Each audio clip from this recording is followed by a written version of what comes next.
Good evening, everyone. I've got 6 o'clock, so I'm going to go ahead and call to order our regular session of September 12, 2017 at this time. And the next order of business that we have this evening are the opening prayer and pledges of allegiance to the flags of the United States and the state of Texas, and I'll come down to the podium and start us off.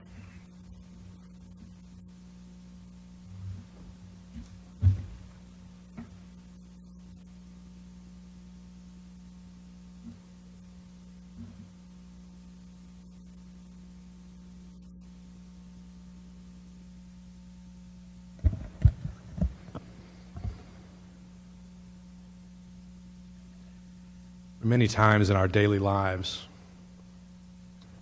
where we get quite busy with the things of life. And it's common that we might forget to be thankful for all that we've been given and the blessings that have been bestowed upon us. So let's take a moment now and reflect on all of those blessings.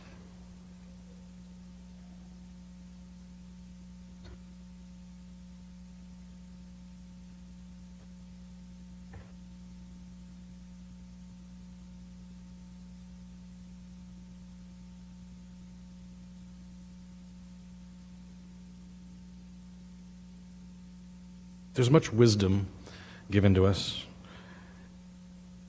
in the good book. And this evening I thought a verse from Malachi appropriate. Have we not all one Father? Has not one God created us? Why then do we break faith with each other, profaning the covenant of our ancestors? Lord, we ask you this evening to be with all of you that are here. We ask that you grant us the humility to be your servant and the wisdom to act in your ways. Amen. I pledge allegiance to the flag of the United States of America and to the republic for which it stands, one nation, under God, indivisible, with liberty and justice for all. Honor the Texas flag. I pledge allegiance to thee, Texas, one state, under God, one and indivisible.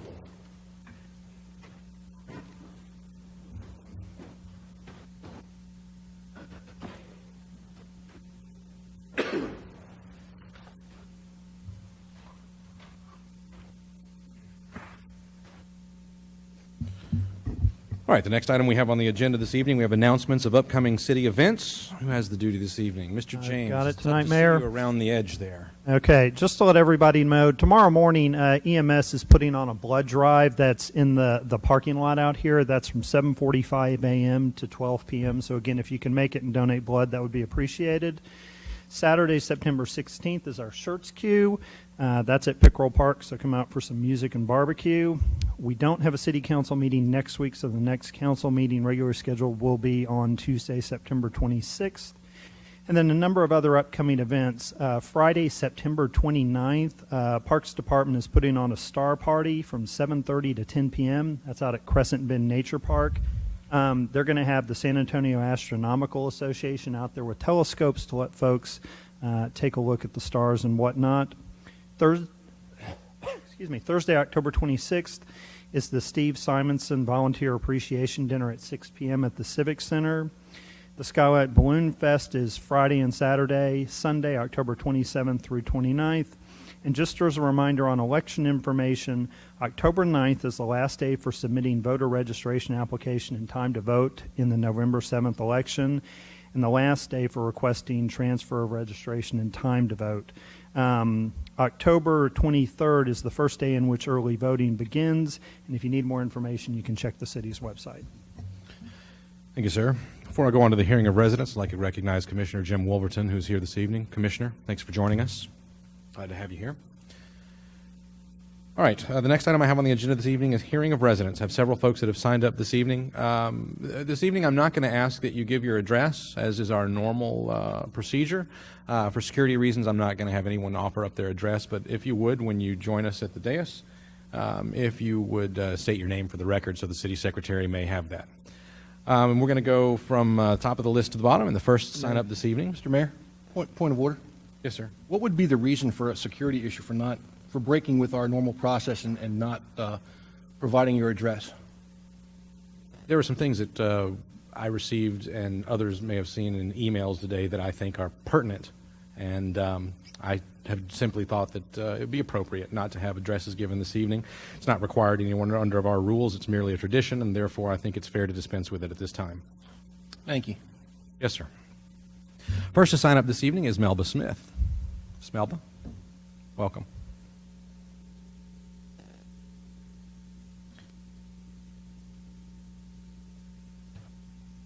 He's going to do something for me. Okay. Thank you. I'm Melba Smith. I have lived in Schertz since 1957, and I am here to talk about the flood plain and the flood program. It is two different things completely. I have been here through 3 floods completely. One's in the 60s, one's in 98, and one in 2000. The one in 60 went over the old railroad bridge that is no longer here and was higher than the one we have now. It did not come into Schertz at all. Not one drop of water. 98 and 2000, flooded Schertz. Why? What happened? It's been 20 years. Have we determined anything? No. Why? We need to look into it. FEMA is going to want to take money from us continuously. That's it. They want it. It's free money right now. They don't have to do anything in our area to get this money. So we need to have the option, not the demand. Has anybody thought to look at Cibolo Creek? I live right here by Pickle Park. I'm at Cibolo Creek. I am right there. Cibolo Creek down here is where the problem is. Where it goes over aviation, goes around behind the construction company. Has anybody thought to look at the depth and the width of that part of Cibolo Creek in the 60s versus what it is today? I bet not. I bet you if you do, you'll find out that it is a lot shallower, not as deep, and not as wide. As it floods, it brings dirt in. It fills it in. It needs to be cleaned out. FEMA can do that for us. We just have to talk to them. That is my next step to do. I am going to talk to FEMA and find out what they can do for us. Main Street flooding, drainage. Main Street has always flooded. It has done it from the time I live here. There's no drainage on that street. It needs to have some drainage. If the water has to have somewhere to go. If it doesn't, it stands. Where does it stand? In the street. So that's a thing that y'all need to look at, is how the drainage can come in and how we can create a drainage in that area. The other one I was bringing up, I had talked to a couple of the council people yesterday. One of them was the city manager. But anyway, the jets flying over. There has been a standing rule as long as I have lived here from the wing commanders that has gone by the wayside that the jets take off and fly down Cibolo Creek to 35 and then turn. That way they're not cutting across the houses. They did not want accidents in the housing and residential areas, is the reason they had brought this up. Now they're cutting Arrow, Mitchell, Aviation. They're disturbing our kids in school. Pascal, Wilder, Schertz Elementary, Samuel Clemens, Dobie. That's too much disturbance for our kids when they're supposed to be in school studying. I'm tired of having my house rattled. I live that close, so they're coming, instead of coming up this way, they're coming this way. They're not supposed to. So someone needs to call the wing commander, not the base commander, the wing commander, and find out if we can get something done with that. The next thing I need to do is the Memorial Plaza. I am a VFW auxiliary treasurer. In fact, I am an officer in that department. We gladly gave our plaza over to the city. Didn't mind a bit. We need to have cooperation or a committee to be formed so that we can honor the veterans in that Memorial Plaza at least once a year, which is Memorial Day. This last year, the VFW had to pick it up at the last moment to have the ceremony. It needs to be planned. It needs to be looked into. And if you need committee people, come to the VFW meeting. You'll get plenty of help. All you have to do is ask, because we're there to help. They have been there to serve. They're still serving, or they've retired. So they still have a thing in their hearts for the military and for our members. Back to the flooding. The railroad bridge changed, and I forgot to bring this up a minute ago. The pillars are bigger, so it's taking up less space, more space in the creek where water could go. If the railroad company is part of the problem, go ask for help to fix the problem. As I said, 20 years is long enough. We need to come up with a solution to doing this. If it's a construction company, get them to help, because it was proven, even though no one wants to admit it, that they did change the flow of Cibolo Creek in 98 or 2000, and that helped with the flooding of Schertz. If anybody goes and looks, you can find that that is a true statement. So you need to go and look for that. Get the help where you need it. FEMA, railroad, construction. Any help you can get is going to be good for y'all. And I think that pretty well covers everything that I had, and I thank you for listening. Thank you. Next on the list this evening is Claire Layton. Mrs. Layton?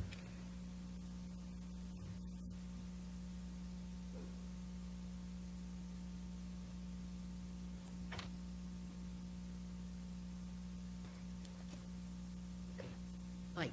How did the light? Light. Power.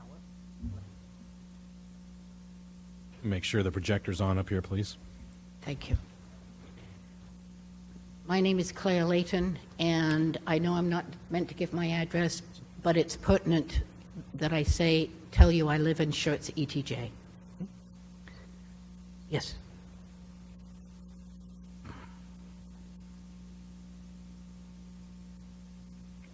Words matter. Mr. Thompson's apology for his use of the entire N-word is inadequate. He seemed more concerned that folks shared his Facebook page than he was about posting it. When defending his past, there was absolutely no excuse for directly quoting language that included that despicable word. He showed no true remorse for his offensive language.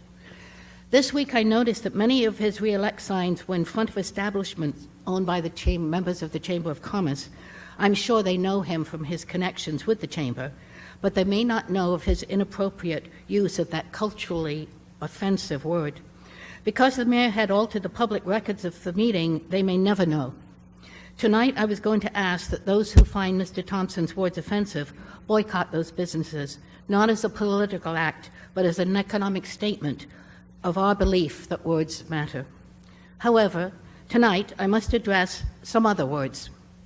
In the council minutes of last meeting, Place 3 councilman said he unexpectedly witnessed a play this week, and I quote, which was a political drama with some unscrupulous individuals putting selfish ambitions before community goods, end quote.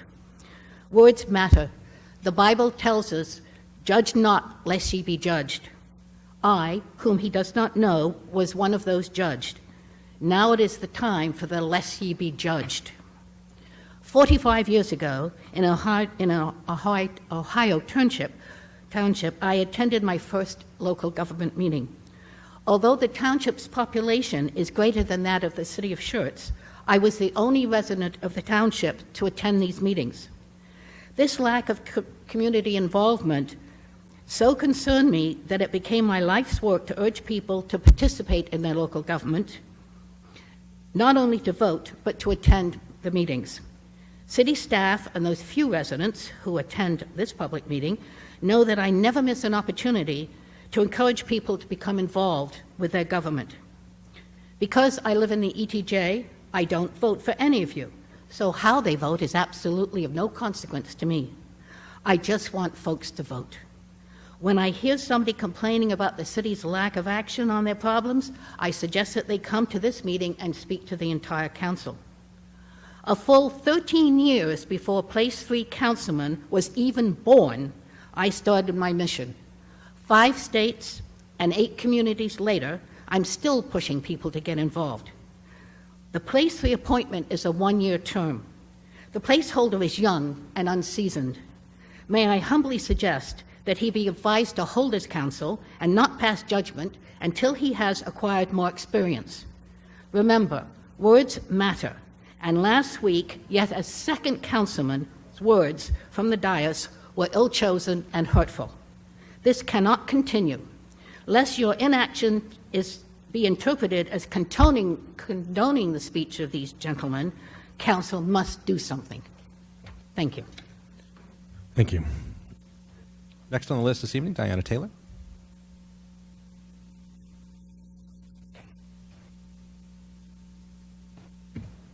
Yes, my name is Diana Taylor.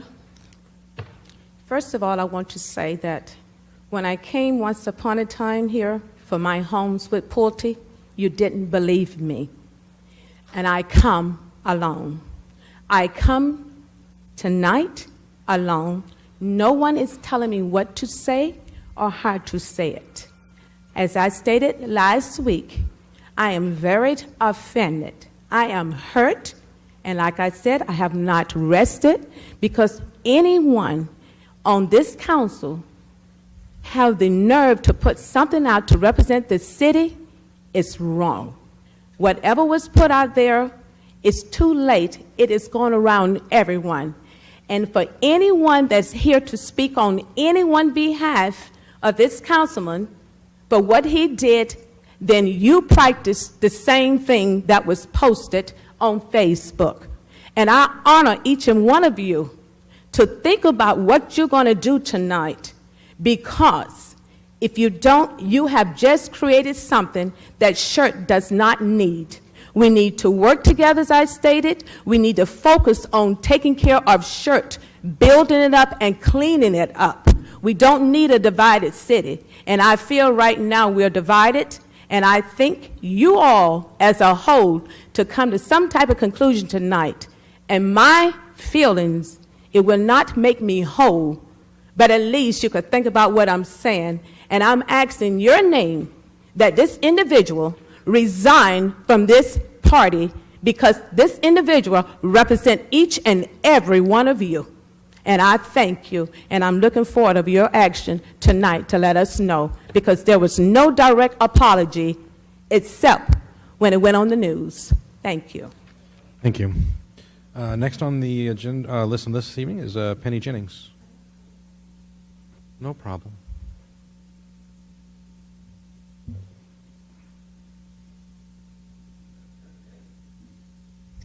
Good evening, Mayor, Good evening. Council. I'm Penny Jennings. I reside in Schertz. Let me first start off by saying I have total respect for all of you and everything y'all do and sacrifices you make for our city. It's got to be hard to be in the position you all are in and be judged for things that you do and say. It might be Councilman Thompson today, but it could be any one of y'all tomorrow. I am here tonight because I watched the City Council meeting for September 5th and listened to a couple of people talk about what City Councilman Thompson had posted on Facebook. I also saw the whole post and saw where a friend of his called him out, and he immediately apologized and deleted the post. He also put out a public apology right after the post to show he took ownership and, in my opinion, was genuinely sorry. After seeing all the posts and comments on Facebook, I feel this isn't as much about Councilman Thompson's post on Facebook as it is a personal attack by a few that may have other agendas. I also wanted to address Grumpy Azos, whom is running for the SCUC ISD School Board, who said something to the effect in the September 5th council meeting that when you put something out on Facebook, it should be factual. But he himself put out what Council Thompson did, but left out a fact. He left out Councilman Thompson's apology and only posted the part he wanted people to see. He also called our community concern page that I created that some of us are a hate group and uneducated. Because some of us don't believe the way he does, I can't help that people remember what he said and while he was a councilman. He needs to own that himself. Let me make it clear that the Community Concern Facebook page is for sharing many different views, both cities of Schertz and Cibolo, from things going on in our cities to elections. The group is definitely not a hate group. Yes, Councilman Thompson posted it, and he has taken ownership. But for someone to keep sharing that post without showing the apology, which was shared 12 times that I've counted on their personal Facebook page, and 9 times in one day and in numerous groups on Facebook, is a bit excessive. And claiming to love our city and businesses, but he encouraged each business that placed the Councilman Thompson's reelection campaign signs on their property to remove them. And if they don't remove them, he encouraged the citizens of Schertz, Cibolo, Selma, Garden Ridge, and the many military and civilian employees to boycott their business locations. So you see, he is also feeding into the very claim that he is asserting about Councilman Thompson, and he is creating a division in our great city of Schertz.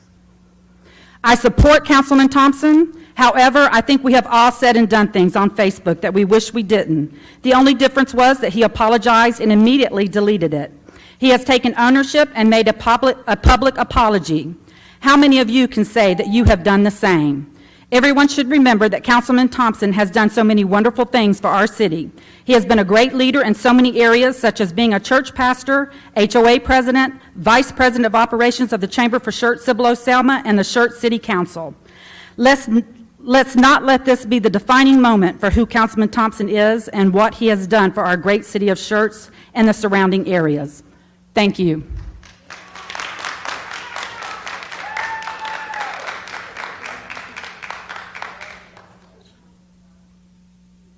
Thank you. Next this evening, we have Melva Stultz with regard to rezoning.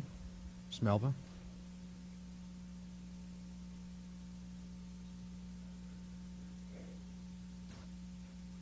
Good evening. Good evening. I come to you as Melva Stultz. I've already been introduced. I won't give my address. Fair enough. Pull the microphone down just a touch, though, so we'll I be able to forget hear you how better. short I am. Oh, good. Thank you. Is that better? Thank you, ma'am. I've come tonight to talk about the rezoning in the South Schertz area. I've lived there for 40 years. The last 28 years, I've lived in a home that we built we knew it would be under the AP2, but we built it there feeling totally safe. In trying to understand the situation, I've done a little research, and I don't find any record where there's been any incidents involving Randolph in the AP zones.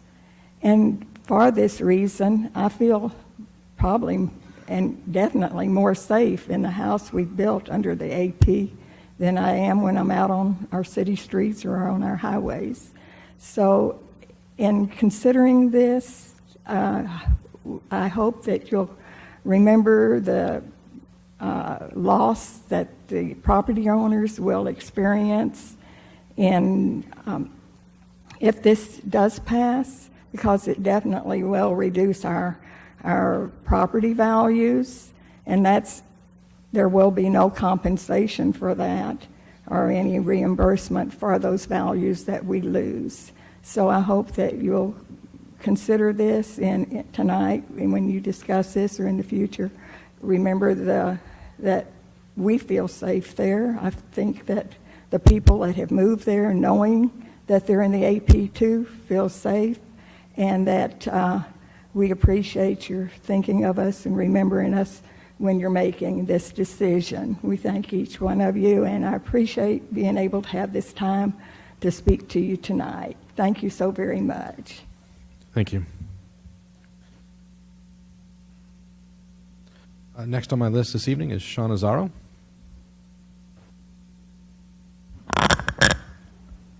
Good evening and thank you. My name's Sean Azzaro. I'm a pastor of a local church in the area. Our congregation's a member of the chamber. A lot of our people live in the city of Schertz. I've known Councilman Thompson for several years, and I'd like to speak on the issue pertaining to him. I've known him to be a decent and an honorable man, and I believe he served the city of Schertz well. What's happening to him, I think, seems to be nothing more than a character assassination. It's true, the councilman shared a politically charged post that was clearly ill-advised and even unwise. But he removed it quickly, and he has apologized for it publicly, repeatedly. I think we need to be clear here. Robin did not make any racist remarks. He shared a post implying hypocrisy within a political group called Black Lives Matter. I think it's important we're clear on this point. There's the idea that Black Lives Matter, and then there's the group. The idea is powerful, and it's deeply significant, and I think it's far too important to be reduced to a partisan political tool. The group, like most, is a mixed bag, which has made some truly important points, but has also been a platform for some controversial and even, at times, hateful words and actions. On a personal level, I know many people of color for whom they declare this group does not speak for them. So on this, I think we need to be clear. Robin has not shared racist rhetoric or exhibited racist behavior, at least not that I've been able to see. However, in spite of that, a small but vocal group has taken this occasion to disparage him in an effort to advance what seems to be a political agenda. I'd hate to see this city, our city council, or our chamber of commerce allow ourselves to be held hostage by this kind of attack. I think we need to stand together against this kind of obvious manipulation. Robin's a good man, and I think he served the city well. If this could be done to him, what's to stop something similar from happening to any of the rest of us? I think a couple of well-known quotes from Jesus seem appropriate here. In defending an adulterous woman facing execution by stoning, Jesus said, well, let him who's without sin cast the first stone. Well, which one of us hasn't said or done something we wish we could take back? How would we like it if some angry person did to us what's being done to Robin? Jesus also gave us what we call the golden rule. Whatever you would like people to do to you, do that very thing to them. What would we want done if we made an error in judgment and retracted it with an apology? I think that's what should be done with Councilman Thompson. Thank you. Thank you, sir.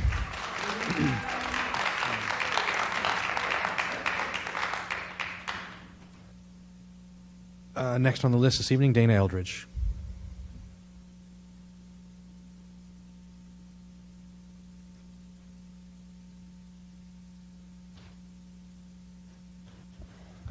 Hi guys, my name is Dana Eldridge. I didn't write out a lot of notes about this tonight. I was kind of listening to what people were saying. I wasn't sure I was going to come up here. I was a little offended by the empty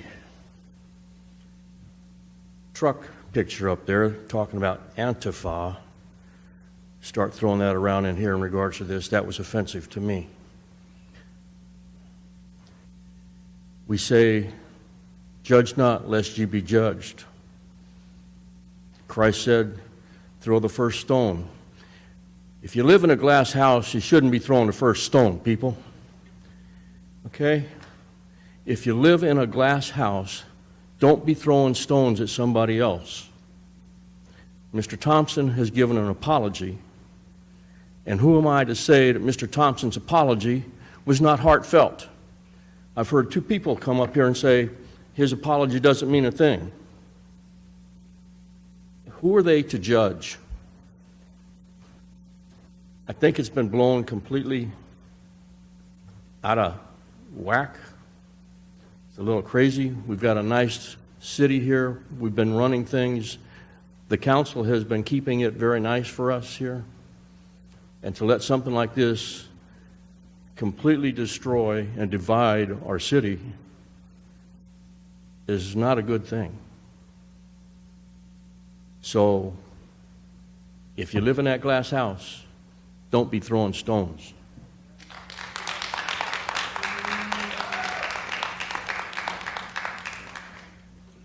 Next on the list this evening of Grumpy Azus.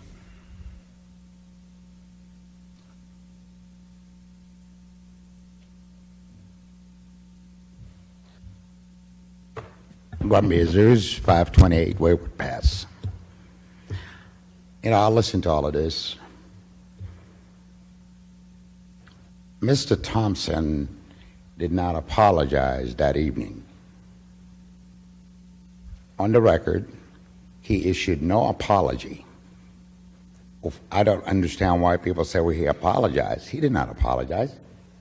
The post I shared is the actual post that was sent to me.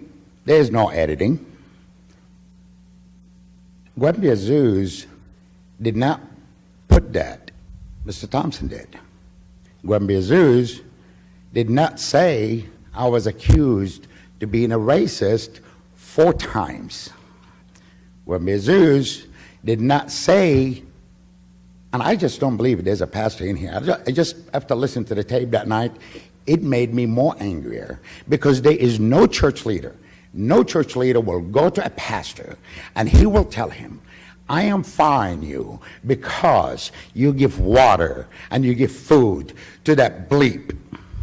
There is no way. It's insane. That did not happen. I don't believe it happened. No church leaders would say that. You know, there's rumors that, well, because Grumpy's adopted brother's black. Well, he is black. He's used to it. That's the way he is. And I love him for that, for who he is. That is my brother. That is not my adopted brother. But Mrs. Thompson never apologized once. I am speaking in the behalf of the right thing to do.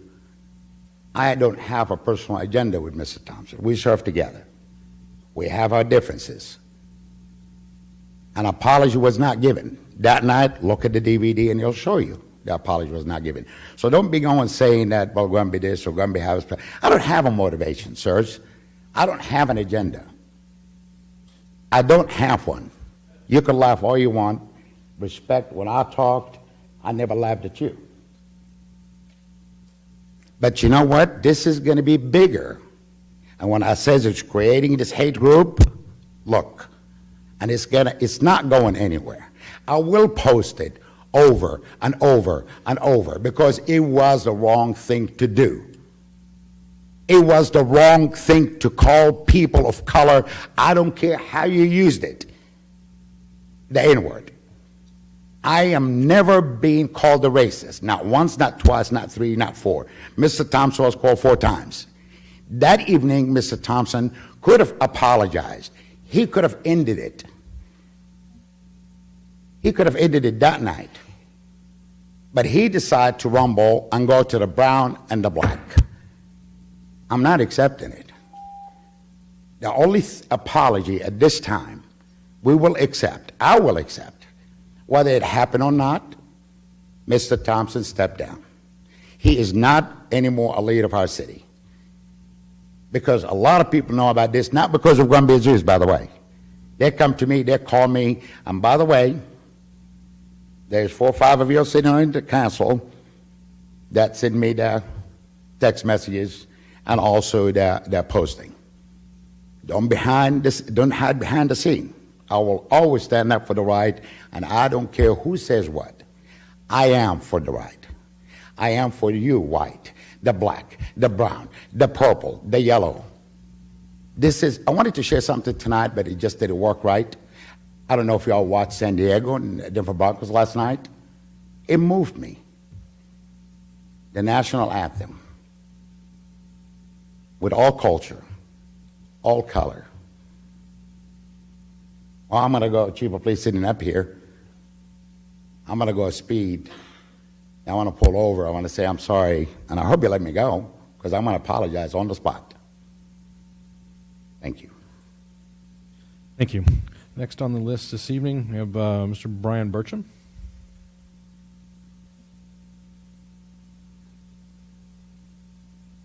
Mr. Mayor, Councilman, thank you for having me tonight. I'm here this evening actually to speak on behalf of Robin Thompson. I am the one that called Robin out in his Facebook post. Robin is a friend of mine. Robin has been a mentor of mine through the Chamber of Commerce with my own business.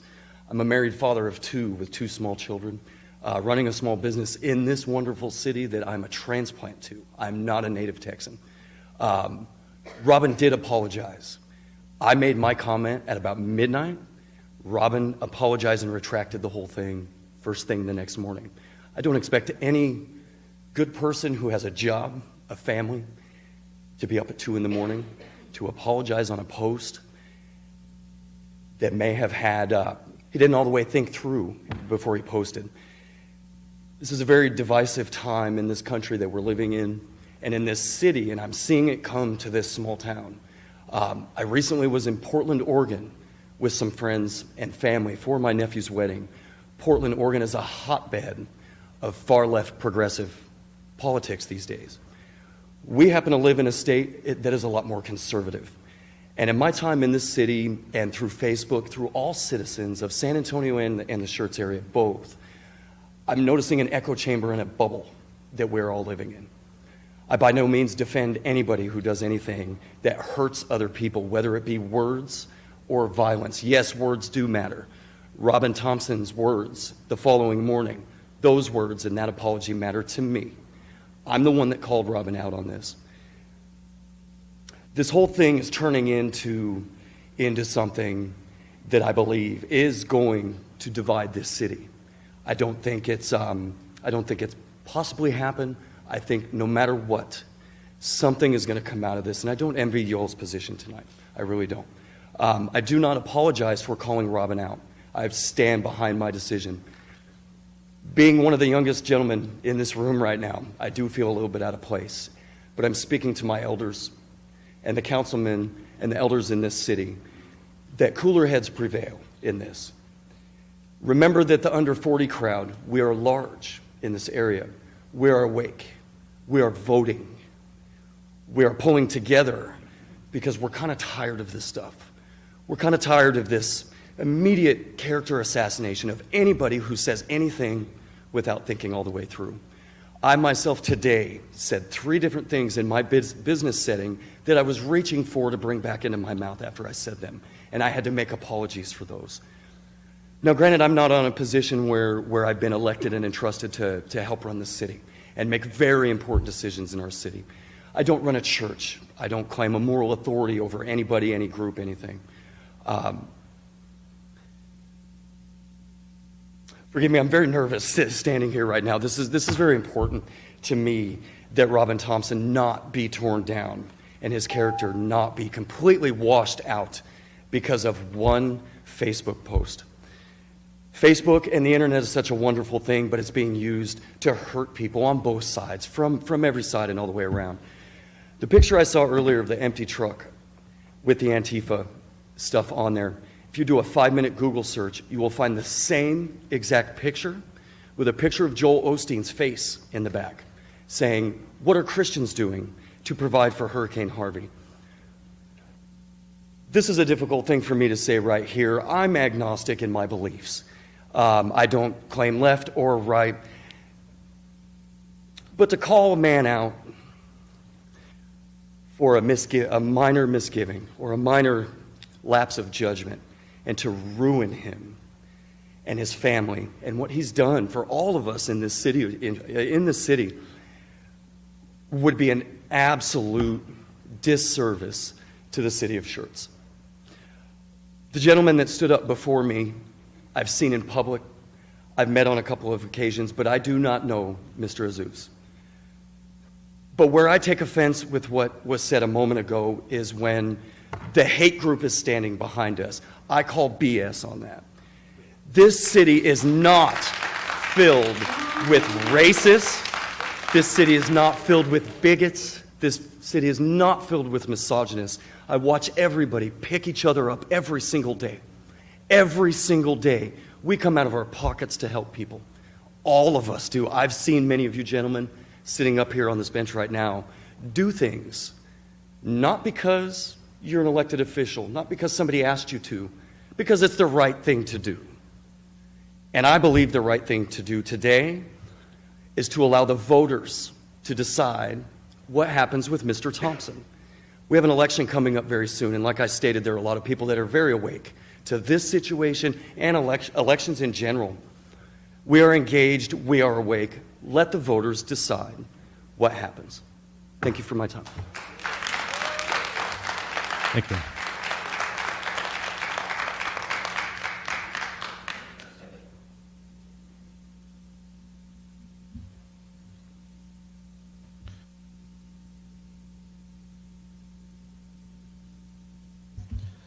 Next on my list this evening is Greg Howell.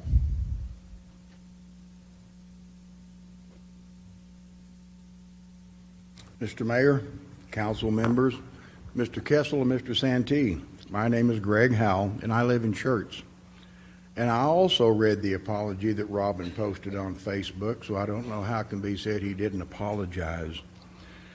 I belong to the Belmont Park Church Facebook page, and according to a comment from a citizen who spoke at the last council meeting, I'm an uneducated person because I follow that Facebook page.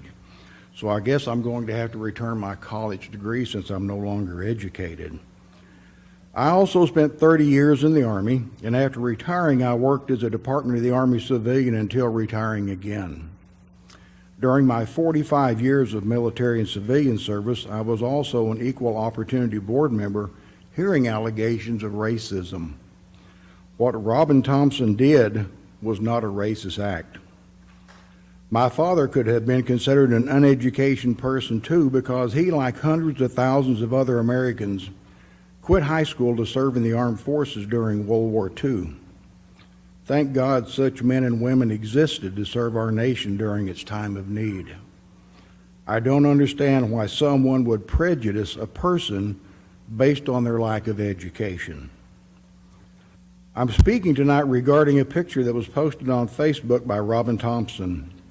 After he posted the picture, a friend of his that we just heard from told him there may be people who were offended by the picture, so next day Robin removed the picture and wrote an apology to anyone who may have been offended. To me, that ended the episode. However, someone decided to not let it rest, and they began stirring the pot and implied the picture was racist.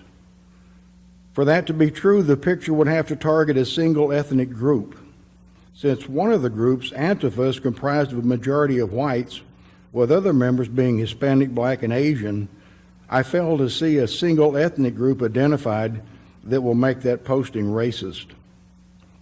Being white and also a Native American, I wasn't offended by the picture.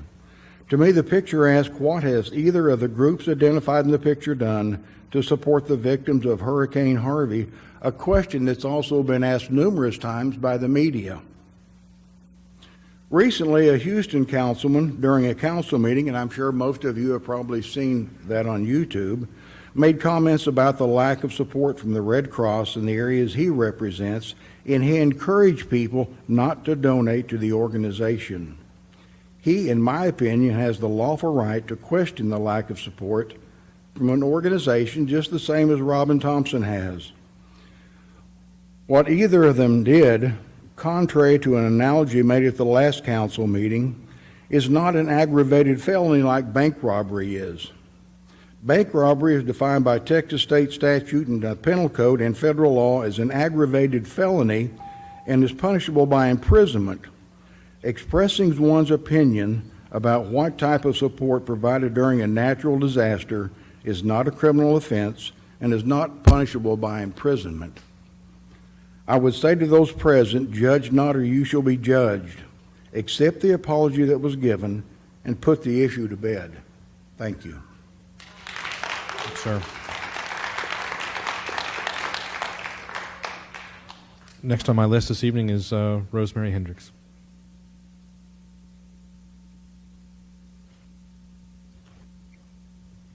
Good evening, Council. Thank you for your time. I'm Rosemary Hendricks. I live in Sedona. First, foremost, every one of y'all here, student and council, City of Schertz core values. Do the right thing. Do the best you can. Treat others the way you would want to be treated. Work together cooperatively as a team. Council, I have worked many top positions with many big companies, and I know from working with them, my responsibilities was to that knowing the laws and to protect the liabilities for the company that I worked for.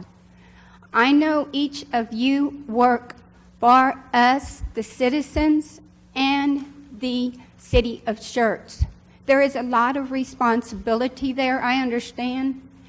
That's the reason only a certain type of person is in y'all's position. But y'all have to understand the importance of your position. It's not a slip. It is knowing every day what you say and do is scrutinized by people that put you in that position. You are in the public eye. For this reason, I didn't listen to just the Post and the media. Mayor Carpenter knows I came up and I purchased the CD. The thing that hurt me the most was to watch and witness and to see how the council and Councilman Thompson tried to dismiss the severity of the Post. I don't know what was worse to hear that Councilman Thompson stated he did not realize it would offend people, or the lack of apologies from him and the council that night. The prepared speeches by Mayor Pro Tem Edwards and Councilman Gutierrez did not even show the apology to the people affected present. What is missing here, the Post, is about the hurricane victims. Does anybody realize the devastation that these people are going through? And do you know what is getting these people through this devastation? Is the humanitarian acts from people. Hello. Posting anything about the hurricane victims, would that not have hit your heart before you posted it? Would you be that insensitive? This is what I am having such a hard time with this, because not only did, when this came out on TV, what do we have? All of the humanitarian acts from other groups supporting our hurricane victims. What do we show from the City of Schertz? This is not the way we want our city represented. You guys do a better job of protecting the City of Schertz. This is the reason that it has to be taken to heart that, yes, it was a slip, but you all know everything y'all do is watched. So this is another reason that when y'all consider this, it's not that he's just on the council. True, he's in the Chamber of Commerce. His responsibilities to the city is bigger than just what you and I have as a citizen. I understand he's under a lot of scrutiny.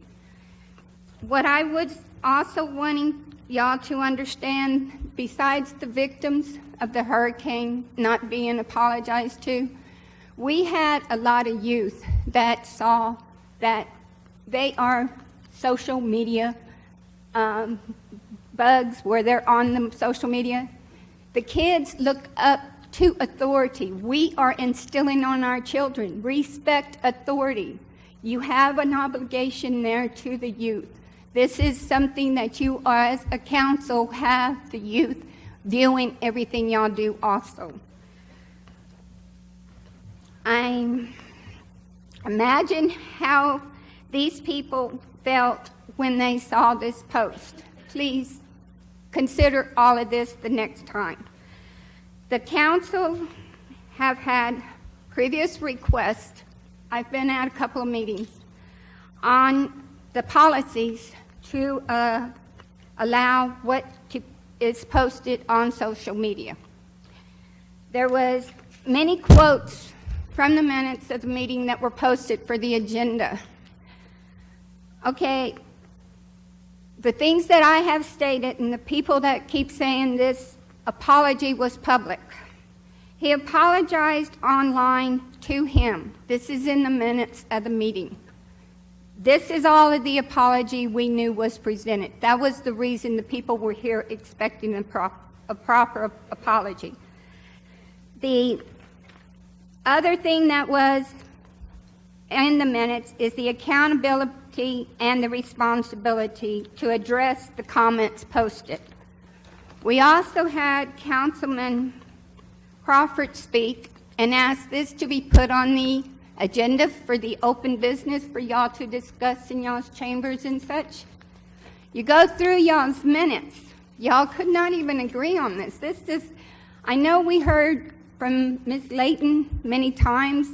I know that our attorney, and as I said, every position I have known the laws and what is correct and what is allowed. Y'all's response, and what I'm not understanding, Mayor Carpenter interjected stating that when we come back around to item 12, that's when we'll discuss this. Okay, we put it back on the agenda. Item 12, here we come. Request and announcements. Councilman Crawford has asked for it to be put on the future agenda. We're still deciding on what is the correct way to put this back on. Then the thing is that this request was, Mayor Carpenter recognized Councilman Thompson, who objected. So we don't put it on to the, here he's only wanting to put it on to the agenda to discuss how this was the proper way to handle. We shouldn't have had it put out into the public media. The night that it was first presented to y'all, we needed to handle this a little bit better in the sense that we work together. That's what we stated from the beginning. City of Schertz core values. Here's this teamwork. All I'm asking is when we present things to y'all, I know that that same person, Miss Taylor, presented to y'all that night something about her subdivision. The only reason I'm bringing this up is because everybody is going off on accusing people. There's something here with the council. When we come to present something to y'all, it is nice to know y'all are hearing us. Ms. Rosemary, I apologize for interrupting. The hearing of residents, we ask for about 3 minutes. You're at about 8. So I want to ask Okay, if you could work to wrap up. Can I summarize it? Please. Just real quick? Please. When we come to the meeting, as in her instance with the subdivision issues, you know we have been here many instances with the Sedona issues. They have fallen on deaf ears, or either they have been moved to the last item on the agenda. And as of right now, I want you to know one leak in my house has been disapproved by my homeowner's insurance because of the fact that it was workmanship. They're disclaiming my claim. You also have in our subdivision almost 20 homes that are having to be replumbed.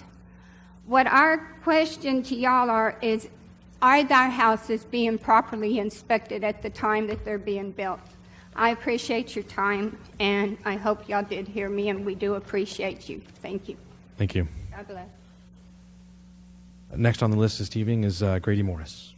Mr. Morris?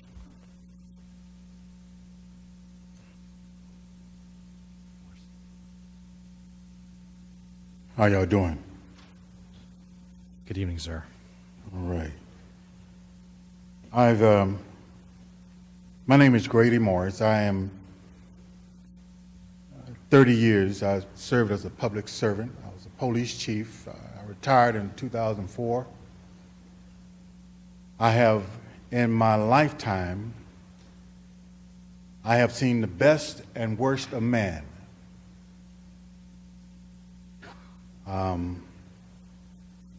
What I'm going to say here tonight is from the heart, because I don't want people to lessen what this gentleman said. I do want you to understand the gravity of what he said.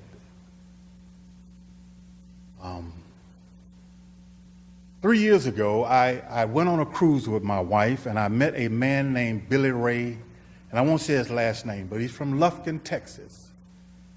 He's what we would call a good old boy. He and I met through our wives, and he sat down with me one day and he said, you know, I've never had a conversation with a black man. And we formed a relationship, and we talked, and we got to know one another, and he said, you know what? I can appreciate you. You're not like what I assume black people will be like. I appreciated him for being truthful. And why am I saying this? I'm a product of the 60s. And as I stated earlier, and my dear friend the chief will tell you, that we have seen the best and worst of men. And I can assure you, what that man said is not the worst of man. You want to know what the worst of man is?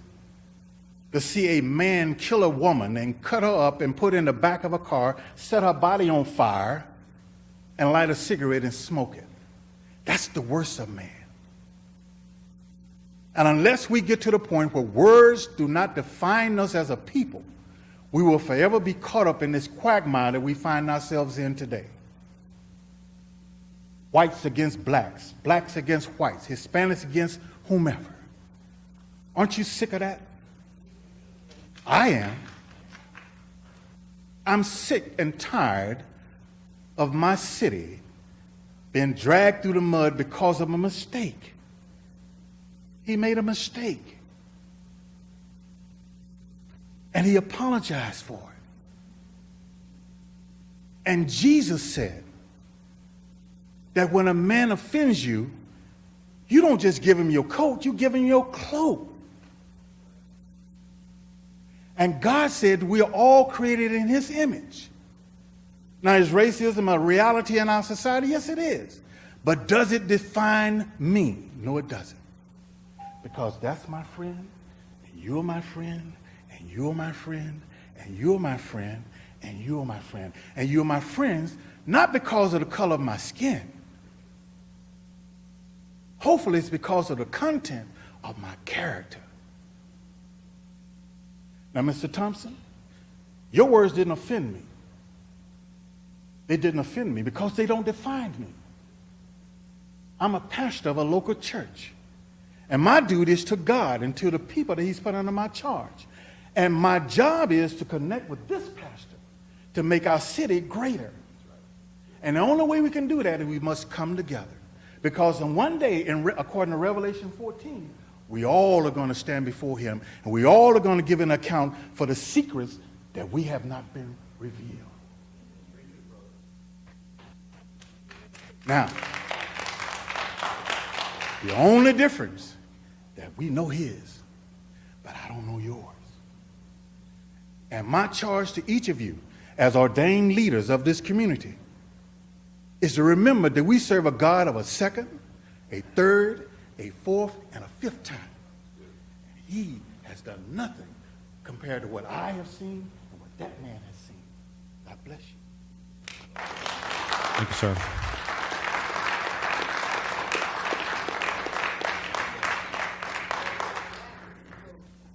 The next on my list this evening is Michelle Womack.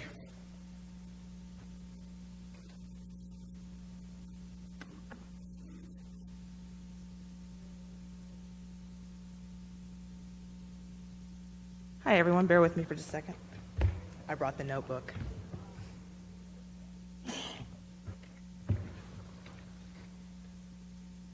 Okay. Good evening, everyone. My name is Michelle Womack. I reside in Schertz. I want to take a moment to talk about some unfortunate events that have occurred in our great city over the last week. As you're aware, a member of the council had a brief error in judgment and posted something on social media that was viewed by some as inappropriate and offensive. That councilman recognized his mistake and removed the post while making a public apology. In life, we all have errors in judgment. True character is shown in the way that that error is dealt with. For your quick response and honesty, Councilman Thomas, I would like to say thank you. Thank you for being able to show humility. Because this is such an emotional topic, I am attempting, and may fail, to focus on the legal aspects of this particular issue and not my own emotions. Colossians 3:13 says, "Bear with each other and forgive one another if any of you has a grievance among or against someone. Forgive as the Lord forgave you."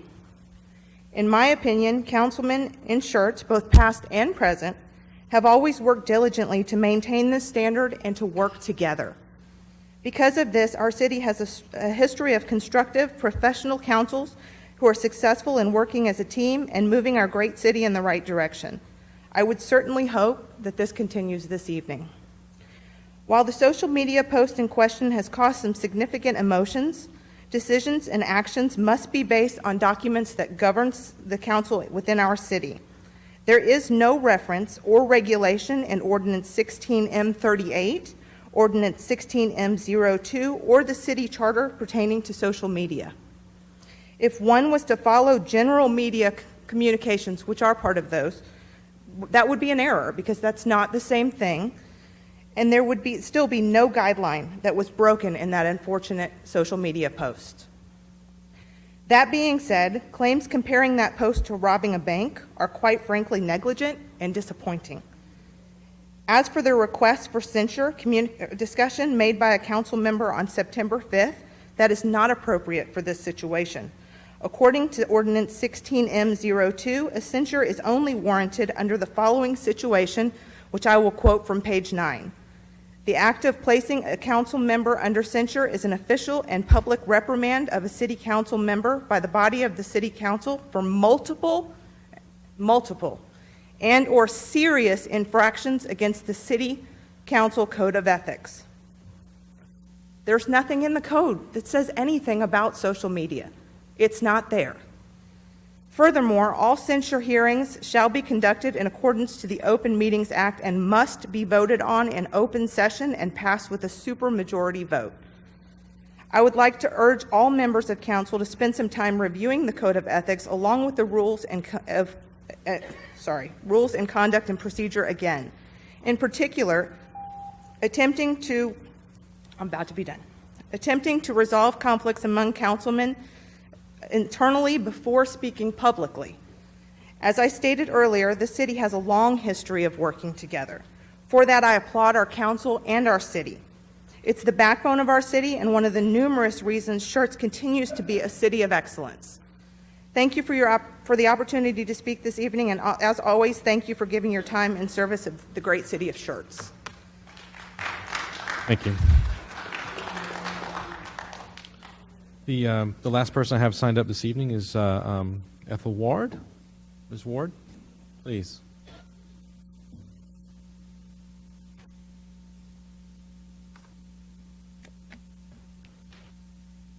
Thank you for allowing me to speak. Thank you for all serving. And I apologize for my appearance. I heard about the meeting, and so I rushed down here and dropped everything because I was so angry. But anyway, listening to all this, I've kind of calmed down and know that there's other issues besides just mine. I don't have Facebook. But anyway, I came to you today to ask for your help, whether it's guidance or whatever, to get a building permit. My husband and I bought this house at 414 Brooks, right over here. They used to call it the ghetto, now they call it Heritage. But we bought this house in 1963. We paid $8,500 for it. $8,500. So it took us 27 years to pay it off, but we paid it off. So that was 54 years ago. We raised 2 children here, went to school and whatever. We retired. My husband, I'm 75. My husband is 77. We saved our money and decided after 54 years we were going to get another bathroom. My husband had 2 strokes, and so our little tiny bathroom, 2 people cannot get in there at one time. He's in a wheelchair now. So we applied for a permit in 2013, 4 years ago. And they said, well, you need engineering plans. I paid to have engineering plans. And then they came back and they said, well, you need to have your property surveyed. I said, okay. So I paid more money and had the property surveyed. This went on for multiple times, and they never granted me the permit to have this second bathroom in our home. So I gave up. We gave up. Anyway, I gave up. So then July of this year, my husband is not as well as he was. He cannot get into the bathroom, our bathroom, with the wheelchair. So we applied again for a permit. We found a contractor. He applied for the permit, and then they started, well, you need this and this and this. So we provided engineering plans, a survey of the property, an estimated cost of what this was going to cost us, this room, and we had saved our money so that we had the money. And many trips between the contractor and my daughter, who's helping me in this, to City Hall to get the permit. Never could get it, never would give it. It was always something else. So finally today, and that's why I got so angry and had to come, today they said, well, and I understand FEMA, the floods and all this. I was here in 98 when the water went down the street. It didn't get in my house, but I was here. They said, well, FEMA said that you cannot build a room that's going to cost more than 50% of the value of your home. Your home's not worth enough. You can't add this room. Or can't get it the way I want to get it. Wanted a walk-in bath and all this kind of things. So I'm almost finished. So, okay. So anyway, then the last thing the city asked for, they said, we need an estimate of the value of your home. So the city had given me every year an estimate of what my house was worth. So I took it down there, or my engineer did, and they said, oh, this is 2016. We can't use this estimate. We have to go by 2013. And your house was much less value than it was in 2016. So anyway, they thought about it. Several weeks went on by and still waiting. And finally, they called today and said, well, you're going to have to go and pay to have an appraiser appraise your house. Well, I know the house next door to us sold for $100,000. It's beyond my imagination, that much money. But anyway, it just made me so angry. I said, I'm going to come down here and tell somebody about this. So anyway, I guess the last resort is now I have to go and hire somebody to give an appraisal of my house, which the city gave me in 2016, before they will give me a permit, and I'm not sure that they'll give it to me then. I keep putting out money, but I don't get a permit. So very unhappy about it. And like I said, I've lived in Schertz for 54 years and heard all the good things, you know, the best community in Texas and all this. But what about the Disability Act? Surely I should be able to get a bathroom that my husband could get into the bathroom. I thank you for your attention. It's been a pleasure talking to you.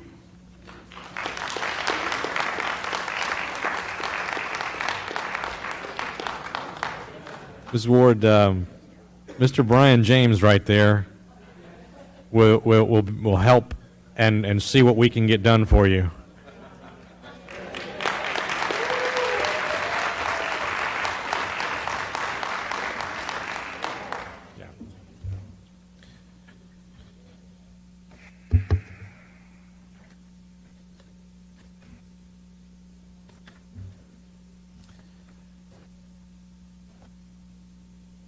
We have a number of folks that have been here that have come in this evening and spoken to us about a couple of items. I think it would be appropriate at this time for the council to, if the council will indulge me, if we move straight to our closed session and dealt with what we have before us head on. So with the indulgence of the council, without objection, the city council will meet in closed session under Texas Mayor Government Carpenter. Code 551. Yes, sir. Point of privilege, please. Point of privilege, yes, sir. And your point of privilege is you wish to make a statement? Make a statement / apology to everyone here, please. If there is not objection from council, your point of privilege is well taken and so ordered. To Mayor Carpenter, the City Council, Mr. Kessel, the staff of the City of Schertz, and to all our city's residents, I deeply and sincerely apologize for all the embarrassment, hurt, and confusion that I caused to the City Council, its staff and employees, and especially to all the residents of Schertz through my lapse of judgment in the sharing of an inappropriate Facebook post, as well as an offensive word I should never have used, even in the context of a quote directed towards me, in trying to explain my mistake last Tuesday night. These mistakes do not reflect who I am in my inner being, and from this point on, please know that I will focus all my efforts in striving to be the leader you expected me to be when you elected me into office. My deep appreciation is also extended to the many throughout our community who have contacted me and extended words of grace, forgiveness, encouragement, and wisdom through this humbling time in my life. Respectfully, Robin Thompson.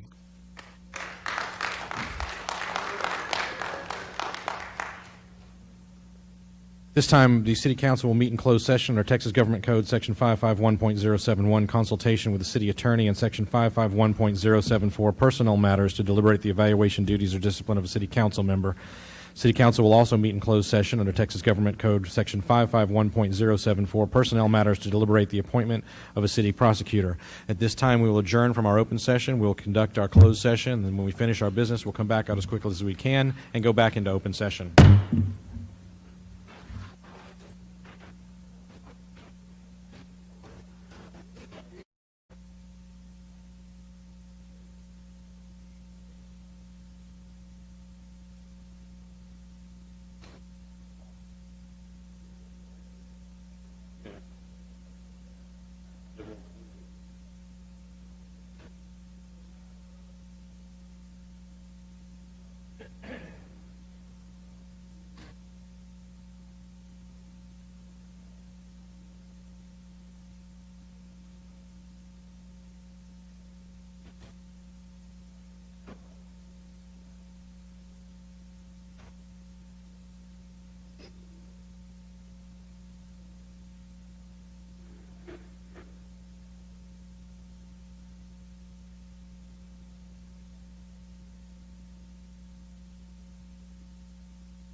I show 9:15. At this time, we will return to open session from our closed session. Item number 6A, take any action based on discussions held in closed session under Agenda Item 6. And I move from the chair that a writ of censure be read into the record. Second. I have a second. Any other comments or questions? Hearing none, I'll call for a vote. Aye. Aye. Aye. Aye. Aye.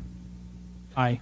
I have 6 ayes and no nays. The motion carries. Mr. Mayor, point of procedure. Mr. Edwards. Request that you read the writ of censure. Request is that the writ of censure be read into the record. It is the finding of the City Council of City of Schertz that the word used by Mr. Thompson in our meeting of 5 September is unacceptable, inappropriate, and without merit in any context or in any manner at any time.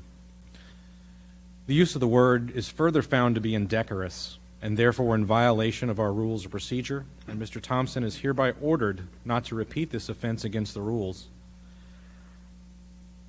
Number 3, Mr. Thompson is hereby placed under censure by this writ, by this council, for a period of 30 days, and as such is found to be not in good standing with this body for that period. Separately from the writ of censure, the council finds that the post itself was not appropriate and is not condoned by the City Council and is not reflective of its opinion as a body. Mr. Mayor, point of procedure. Mr. Edwards. I request that you place the writ of censure in writing. The request is that the writ of censure be reduced to writing in the minutes. Is there objection from anyone on council? Hearing none, it is so ordered. It will be reduced to writing in the minutes.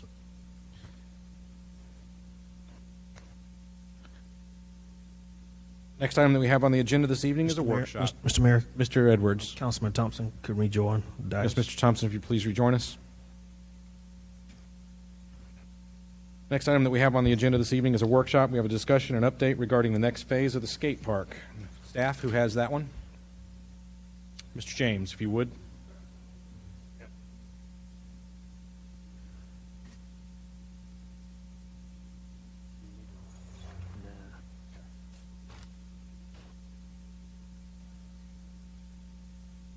Mr. Van Zant and Mr. James. Thank you. Thank you, Mayor. So you may recall, to kick us off here, that back in 2014 we opened the skateboard park. At that time we had received a $25,000 grant from CCMA. Total cost of the project for that first phase was about $140,000, and that was designed by Spa Skate Parks at the time. Just to let folks know, at the time we kind of looked at an initial first phase. What was built was actually slightly different than the schematic, but that was essentially it. You've got the 3 kind of flat round pods. You have kind of the rails in the raised island, if you will, on one of those that was constructed. Ultimately, the idea was to do a number of other sort of circles with it, and including sort of larger phases, the bowl deck, so the bowl with it, the larger kind of main plaza and decks as well. The idea at the time was that it could be done in maybe 2 more phases, but in theory you could build all of it in 1 more phase, so 3 phases ultimately, or 2 phases ultimately.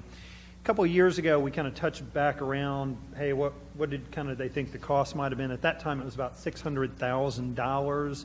And so we kind of assumed that if we went at it today, it's probably $750,000 would be our estimate. That's a ballpark, because what we would do is probably go back to Spa Skate Parks, make sure we still had support for the rest of the design, the elements we wanted. We tweak it and adjust it based on the budget we had, and that could follow. The other part, in addition to funds that are not allocated, is just the bit of the time element. The Parks Department's managing the trail grants that we've got, obviously, the fitness station, the park on Schertz Parkway, and then Hilltop Park. Again, this is one we need an engineer to manage, and with the road construction project, engineering's busy. So again, we might contract out for management on this one or whatnot. But really the issue is, to be blunt, it's funding at this point. Yes. But it's not, I hate to say it was sort of a turnkey element, but Spa Skate Parks knew what they were doing. Right. This is what they do. they come in and they kind of do their deal and get it done.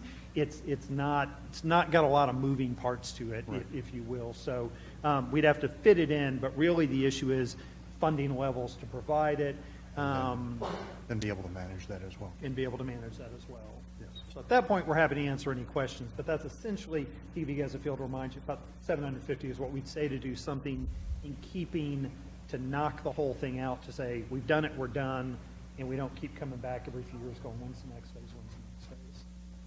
Yeah, this was requested by Mr. Edwards, so I'm going to recognize Mr. Edwards first. I'm quite sure that we can find a way or some grant money out there. I put you guys, I have full confidence in you, Chuck. Yes, That you'll be able to find some type of grant that will help us finish this, or maybe some type of assistance, even if it's a matching program. Yes. We can certainly look for that. Yes, I will absolutely. say that fundamentally, even with a grant, and because I think what you're looking at is, how do we get this thing done? You know, even with the cost, the grant we had before was $25,000 out of a $140,000 project. So even if we were able to get a grant for $25,50, really hustled up $75,000, we're short in the order of magnitude of about $500,000. We don't have that near that level of funding in the Parkland Dedication Fund. Again, what we had programmed to do this year with the budget are the Hilltop Park, the trail and a little bit of a lookout, and then to go back through and do the fitness center. And again, city manager has said, look for grants, look for things like that where we can do it, we certainly will. But to be clear, what we would need to do at this point is find a funding source for the bulk of that project cost. And so that would be if council says, what we want to make this happen, come back and tell us, here's how we can make that happen, and walk us through the opportunity cost in terms of how much of our bonding capacity that eats up. We're happy to do that. I just didn't want to have you come back 6 months from now and go, hey, how's that coming? And we're kind of going, well, we're working it, but it's not. I just don't want it to disappear. We promised the young people here, at one time this place was packed with young people. I just don't want that to disappear off our radar. We don't want that project to just disappear. Does that make sense? Yes, sir. That makes a lot of sense, and certainly Councilman Davis, having been on the Parks Board with the Park Master Plan, may have some thoughts on it. You know, a couple of the things that we had that were priorities with the Parks Master Plan. One were hike and bike trails, and we saw that in the survey for folks. We are making a big push on that right now. We've got the older grant that we're coming for the money that our cost is staff labor essentially, and that will be repaid for.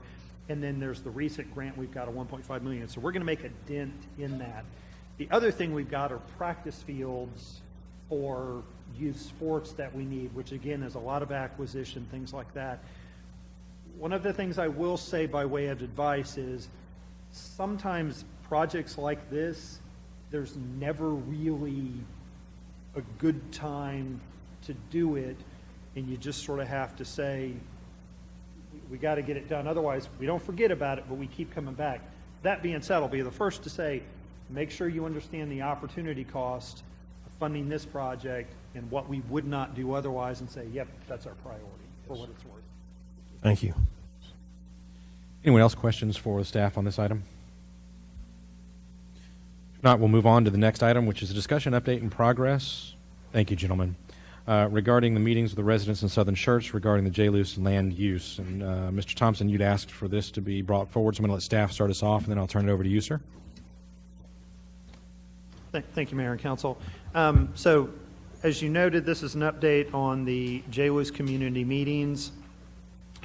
Just to get everybody back up to speed, what we started with is amending the city's future land use plan and comprehensive land use plan for the areas in Southern Schertz that are part of the APZ areas and the area in between. And so you can see on the graphic the change. Really what we're looking at changing are the land uses in the APZ2, which are the most southern two outside areas, and the areas in between. The APZ1s generally have the appropriate designation from the previous plan, but that gives you a feel for what the proposed area of change is. So primarily the issue was the accident potential zone 2 and the area in between. The new JLUIS recommended either 1 unit per 20 acres or 1 unit per 10 acres, whereas previously it was 2 units per acre or not having that restriction generally on it in the area in between. We held community meetings on May 25th and then August 15th with the residents and walked them through it. And again, the most significant change is that density change, and it really is, to be clear, it's not about creating non-conforming uses. We spent a lot of time in the first meeting covering that. So if you've got a lot that's a quarter of an acre, this isn't about making it non-conforming and having difficulty pulling building permits. It's really about, if you come in and you say, I want to file a plat to subdivide, what's the minimum size to be able to do that for someone going forward? And so we can certainly write the code to do that. After that first meeting on May 25th, and what we heard from the residents, and I will say that folks from Randolph were there, went back and met with JBSA Randolph to discuss that density issue. And the general feeling is, I understand this is south of an airport and there are a lot of flights, and we don't want to necessarily construct at a lot of density, but frankly, 1 per 10 and 1 per 20 seems to have gone to an extreme that's unnecessary. And so went back and had some of those conversations. And I'll move through this fairly quickly, but covered it with the residents. So part of what Randolph did is they went back and looked at some of the information that's been out there, it's touched on, which are some of the studies with regard to Air Force accidents. Again, the first one kind of was 68 to 72, and from that they sort of established initially the clear zone, APZ1 and APZ2 were established based on those typical crash patterns. And again, one of the things that it noted in our old JLUIS is that when a crash does occur, the result is often catastrophic, even though the risk to people on the ground of being killed or injured by aircraft accidents is small, which is why the Air Force approaches this safety issue from a land use perspective. So again, I guess it's like getting struck by lightning. It's not likely to happen, but when it does, it's a problem. And thus the idea is, let's deal with the land use issue as a way to mitigate that going forward. So again, a couple things real quickly. That study revealed 369 major accidents, 61 related to landing, 70% occurring in daylight, fighter and training aircraft accounting for 80% of those accidents. And again, part of those are noted because of how Randolph operates with regard to flights. Study was updated in 95, 838 accidents now between 68 and 95. And one of the things they looked at, and this is sort of key going forward, is that average impact area for approach and departure accidents. 75% of those have sort of a definable area. The rest, I guess, debris is strewn in an area that's so large it's hard to define. But for fighter, trainer, and miscellaneous aircraft, it's about 2.7 acres, okay, is the size of that debris field. Again, how does the study affect Randolph? 61% related to landing operations, 30% to takeoff. We've talked a lot about the increased risk of takeoff due to bird population and feeding patterns at Randolph, so it's a particular concern there, and I'll touch on that in a moment. Again, 70% occurred in daylight. Right now, the Randolph flies in the daylight. Fighter training aircraft accounted for 80%. Randolph-based aircraft are all trainers, so again, maybe more likely than average to have those accidents. Study was updated in 95, as I said, those 838 accidents. And then again, the average impact area for approach and departure accidents that were definable is 2.73 acres. Okay? So again, one of the problems Randolph has is strikes occur more per flight hour at Randolph than at other bases flying the T-38. They've just got this bigger bird problem, and that may in large part be to the fact that they've got a lot of trees on Randolph themselves. They've got the golf course with the pond. They've got all areas outside where birds head off to feed. And so you can see it's a fairly higher level, so birds are a problem there, and they again have talked about how they are trying to mitigate on base with tree trimming and other efforts to reduce that. But when the JLUIS was first done, that awareness of that problem was had just come to at its most great, so they were quite focused on that and had not got into trying to mitigate as much as they have now. So, again, fighter, trainer, aircraft, miscellaneous aircraft, 2.73 impact area, and this then kind of gets into sort of how they started looking at this density question.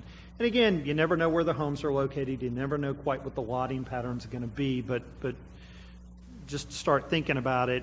Again, 2 units per acre, a half-acre lot size, and that was the previous J-Luce.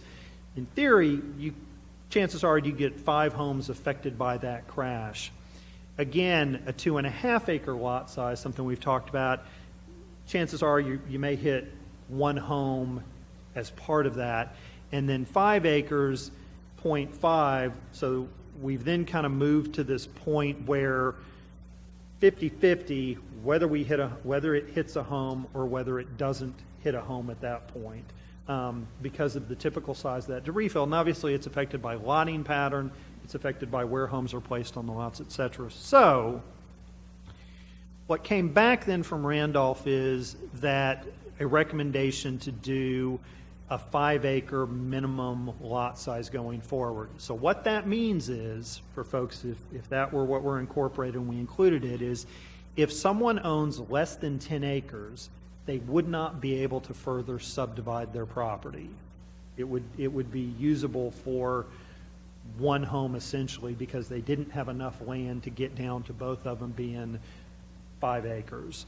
And that is the real crux of the impact. And I think what we've heard from folks over and over after we kind of clarified, it's not about non-conforming uses, it's not about not letting you build a barn or a shed or an addition to your home.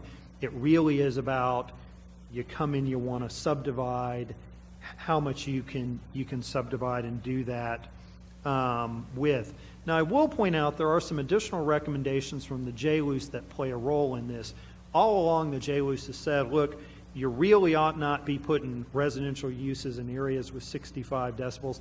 That's something we need to incorporate in the code. We've already incorporated the sound attenuation requirement, but that plays a factor in this as well, because part of the area within the eastern APC2 is within that 65 decibel area. And so again, that would be another factor over there why you wouldn't want to do that. And again, this shows you the sound contours that are out in that area. So again, it's a bigger issue over in this area. I can certainly appreciate the comment from the woman tonight about the way planes fly. Part of what the J-Luce has covered is what those flight patterns are, what they were before, what they are now. We can certainly go back and revisit that. But again, when you look at those flight patterns that are designated, it flies overhead quite a bit as it is. I won't go too far into this because a lot of this we covered at the previous meeting, but I think part of where the recommendation of the 5-acre minimum comes into play, there are a couple things there. One is, we typically tell folks, if you want to subdivide a tract of land, you have to come and you have to go through the platting process. It's a subdivision. You've got to go through our platting standards, which means lots have to meet the appropriate sizes, widths, depths, and you have to construct infrastructure to serve that development, just like a typical residential neighborhood. State law provides an exemption for subdivisions if both the parent and the new tract are at least 5 acres, essentially have access to a road, frontage on a road, and if it doesn't trigger new infrastructure to serve those lots.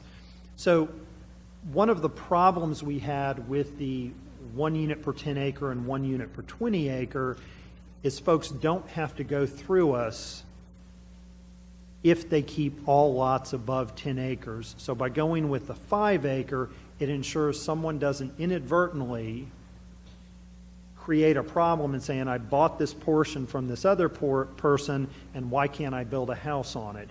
And they wouldn't have done anything wrong. They wouldn't have violated any of our rules, whereas the 5 acre, one of the value at not going above that is they would have had to go through the subdivision process. And we have that occur now where we tell folks, look, you've purchased a portion of this, you have to come back in and plat the whole thing going forward. One of the things we've been asked on a number of occasions has to do with the recommendation of the area in between the APZ areas, the areas in the center. and I'll put up another graphic on the overhead, the dot cam, to show you, which is essentially this area in between. The previous JLUS didn't make any reference to it. There weren't really restrictions on it. And that was frankly problem from a city planning standpoint. It's really difficult to take these two large areas on either side and say we're going to have restrictions on development and density, but we're going to allow the area in between to develop without those restrictions. It becomes problematic to get infrastructure to there. It becomes problematic to get developers within to build and ever be able to collect pro rata for water or sewer. It becomes frustrating from those property owners' perspective in lower density areas to go, look, I don't need it, I'm not going to be served by it, yet you're cutting across my property and I'll never be on sewer, but they're getting an easement to serve a neighborhood up here. And then it also runs somewhat, I think, counter to the comp plan, where what we've done is we've taken larger areas and said, here's the character of that area. So again, on the other side of 35, from where we are, a lot of that is industrial and commercial. That's the character of the area. If someone came in on Guadacoma and said, hey, I want to do a single-family residential neighborhood, we'd say, well, that's not appropriate. That's not in keeping with the character of the area. And the comp plan lays out these areas of density. So to some degree, I think it becomes problematic to have radically disparate densities in between there. And interestingly enough, and folks certainly will probably disagree with me and Stam say disagree, but a bit of what I think we've heard from folks, as I would characterize it, is we think the 1 per 10, the 1 per 20 is extreme. It doesn't let people be able to sell off a portion of their property, allow one of their children to build a house, things like that. Yet we didn't really hear anybody at those meetings stand up and say, we want to change the character of this area. We want that rural feel that we moved out here for to go away. And that seemed to be the other part of it, is wanting to maintain this balance. And so I would say that there were some folks that said 5 is much better, kind of live with that. There were some saying, I think it needs to be a little more dense. One of the things that we have been doing is, and you can see by the colors on the map, is we've gone through and kind of mapped out the different tracts of land and the different ownerships. And the color corresponds to the size of those tracts of land and the size of those properties. So the red is less than an acre. And so those are the ones that right now couldn't be subdivided, and that's the Laura Heights stuff that we've seen that came in under the old plan. And then obviously the orange pieces are 1 to 5 acres, the yellow 5 to 10, light green 10 to 20, and then the larger green are over 20 acres. So you can see we've got a bit of a mixed bag. And I will say that in some areas, while we talk about this, some of these decisions don't have as much of an impact because of the size of these properties and the way those are laid out. It's not likely that folks would come back in and subdivide. They could, and certainly at a half acre they could, but that's one of the issues that becomes problematic, is as we deal with the range, the regulations affect people very differently going forward. One of the things we also wanted to do is kind of take a look at what the implications of this are in terms of folks being able to subdivide property and whatnot going forward. And so we kind of started looking at how many acres we had out there in the different lot sizes and how many houses that would correspond to and what the population would correspond to. And so as an example, one of the things is, we could have upwards of an additional 6,000 people in this area if the densities of 2 units per acre or half acre lots we kept with the old plan. 6,000 additional folks that we may have out there right now. Right now, ballpark, and again, I could go back and redo this and be a bit off, maybe 800 or so, 800 to 900, the bulk of which are in the dense area over here, and then the folks you've got scattered. So to stay with the current plan and develop that, I think radically changes the character of the area and create some challenges. By order of magnitude, again, if we went with, 2.5 units or 2.5 acre minimum lot size, we add about an additional 1,500 people. And if we go with about 5 acres, somewhere 700 to 800 people. And so again, that was just as we've kind of looked at this different ways to frame it up, that's the effect of what this means. And so what Randolph has come back with in closing, to let you ask questions, is after looking at that crash pattern, looking at some of that accident data, looking at the lotting patterns, and we've shown them this information, they've come back to say, we feel like a 5 acre minimum on subdividing, they feel is appropriate. It sort of gets them to that point that if there is that event, we're in that 50-50 range. And you've heard folks say, we knew when we moved out there, we knew this, that nobody wants it to happen, but we're not implementing a plan where the chances are we are going to take out a house. And I think that was their concern about dropping down below that to 2.5, which is chances are a house will be taken out in an accident event. And that was a bit of the push there. A bit of play as well, and Councilman Crawford may want to weigh in, is one of the things that we heard from residents are frustrations with the city's permitting process. A bit different tonight, but it's the fact that our regulations assume everybody it's the same situation for everybody. And so someone coming in on a 5 acre or 7 acre piece has to follow all the same issues and things as somebody coming in on a 2 acre piece. What we've had in the past with P&Z is a concern about septic systems and at what density and what lot size we're willing to tolerate septic systems. Certainly Councilman Crawford can weigh in, having been on that body, but I think it's one of those that they aren't comfortable with half-acre lots being on septic, and we've seen the latest phase of the reserve coming in. One of the things to keep in mind is if we modify the codes ultimately with this, if we win a larger lot size, the 5 acres, there are some things we may have a greater comfort level being able to do in terms of what the process is, what the code. Right now, everybody who comes in and subdivide, they've got to go to P&Z, they've got to get the waiver for platting on septic, even if they're on 5 acres and things like that. So there may be some things to smooth that away. But the recommendation is 5 acres. What I committed to the residents is that within 6 weeks, 2 months, I'd write up the actual language for the UDC and what the code might look like so they can look at the devils in the detail, and then we would go back to them and walk them through after they had actually been able to read the code. But this is what the gist of it would be. Very good. Mr. Thompson, you'd asked for this to be on, so I'll open it up to you first, sir. Thank you.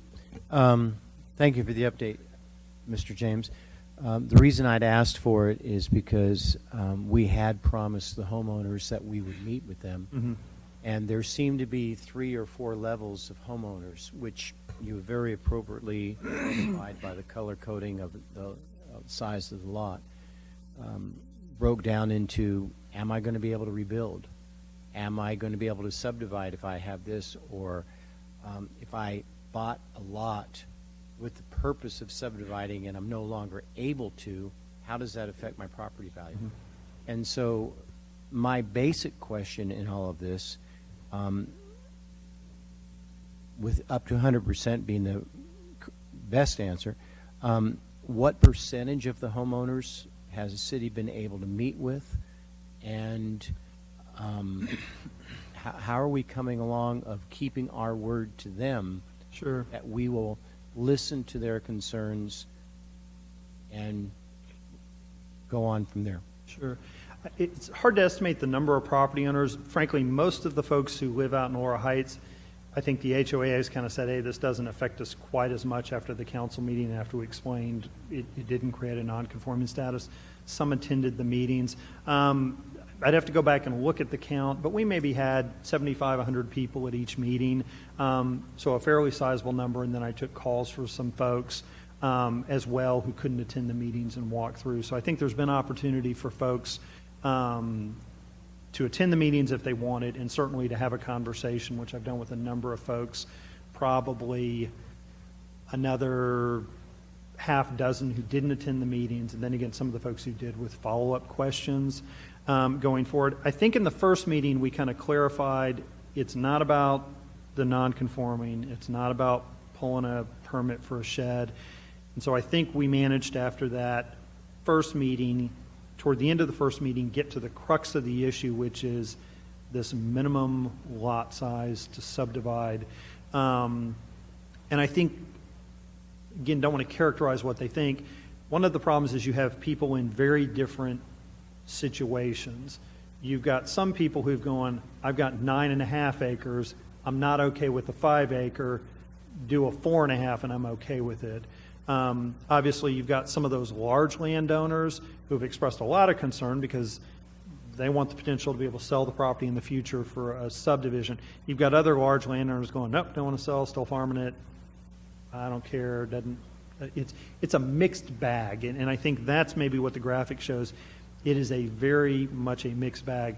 Those who have children who've talked about wanting their children advice very much have concern to be able to subdivide for a child to have a house. Those who are going, my kids don't want to live out here and don't want to ever buy it, they're less concerned. So it's a bit of a mixed bag. And ultimately, I think what we're going to get is you're not going to have everybody on the same page. You're going to have people stand up at the meeting and go, I'm okay with it, I'm not, I'm okay with it, I'm not. And that's really what it is. I will point out, though, the other side of 1518, we have that area that's that 5 acre density, and we've heard some folks stand up at meetings with regard to easement acquisition on the sewer line and say, we don't want this development, we don't want coming forward, and then you hear other people stand up saying, nope, we want to be able to develop. It's a bit of that out here as well. I know that not everybody will always be on the same page. My focus was just on being able to be one-on-one or one in small group, one large group, making sure we took care of our homeowners. I appreciate your doing that. Very good. Anyone else? Questions? Mr. Crawford? Brian, when we spoke Yes, a month sir. or so ago, I don't know if I asked you, will the larger, there's what, 3 or 4 larger pieces of land, or in the right-hand corner, right-hand side of the graphic, you've got 3 pieces of land there that, Yes, sir. if you were able to buy those, would that still be able to be developed? Is there any mechanism to keep that from turning into Haley Heights and Laurel Heights streets? So really, what it comes down to is this issue ultimately of what we do with the land use plan and what we do with zoning. If we were to stick with the half acre minimum, Be a problem. and in theory, somebody could come in and do Laurel Heights, et cetera. I think, again, never say never, but in theory, you could have somebody come in with a 5 acre kind of little ranchette subdivision thing in the future, and likely if they did that, we would look at different sort of standards, bar ditches, different road cross sections, a more rural cross section to accommodate that. Is there any thought to having sewer lines available down the road? I think that all hinges on this density discussion. Yeah, well, the density discussion isn't complete yet, right? That's correct. Will the density discussion be available with the city staff, the Air Force, and the residents all in the same meeting, so to speak? So instead of having just the city staff and the Air Force together cutting deals that they don't know about until after things are farther down the road than they might like to be involved with, or might want to be involved with? Sure. So Randolph has attended both those meetings. They introduced themselves at both meetings. They stood around and chatted with folks afterwards. And I can appreciate your comment. I think sometimes as we deal with these issues, it's helpful, I think, to get different sides to sort of say, here's what our position is. And so I think it was helpful, one of the issues is to have Randolph say, this is what we're comfortable with. And then people can react to that as opposed to try to negotiate that through with a couple hundred landowners and Randolph trying to do that. At this point, what I think we've got is Randolph has said, this is what we're comfortable with.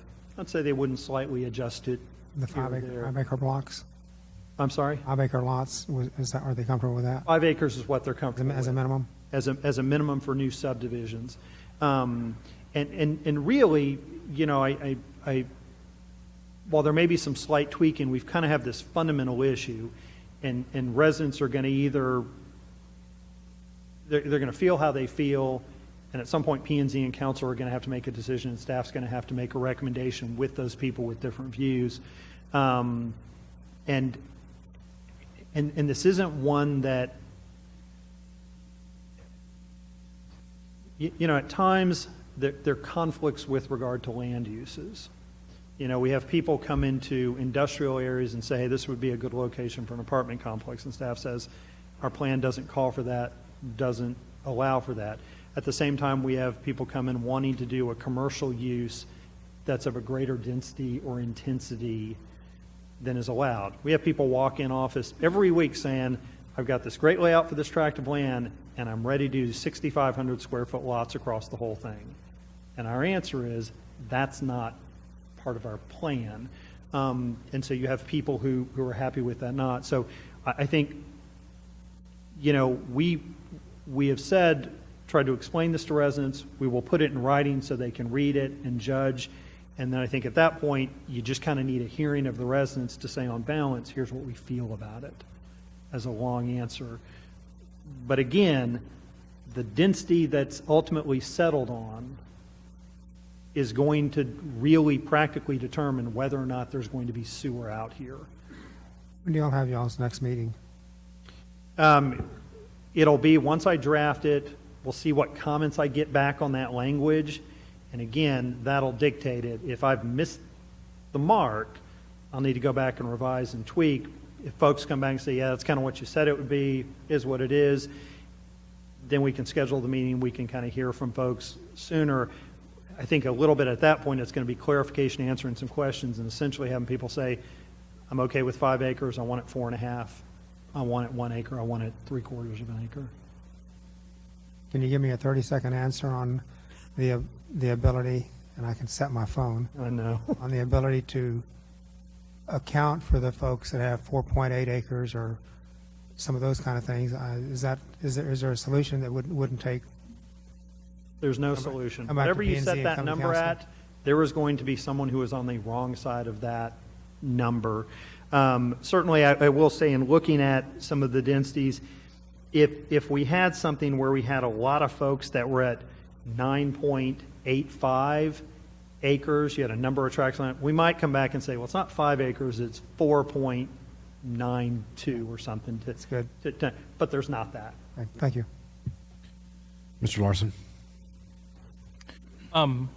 So I guess one of the questions I have is, would you, and I apologize, some of these might be loaded questions, I don't mean to grill you too bad, but would you characterize that the individual property owners and residents have had the same level of access and attention as the base leadership in terms of communicating their needs, position, and desire for these changes?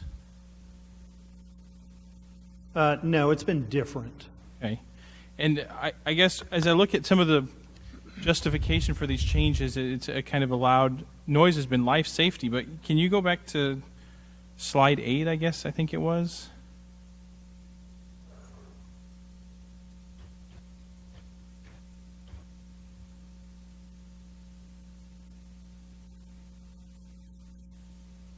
I may be able to, we'll see. It's a conspiracy. Oh, okay, here we go. Yes, sir.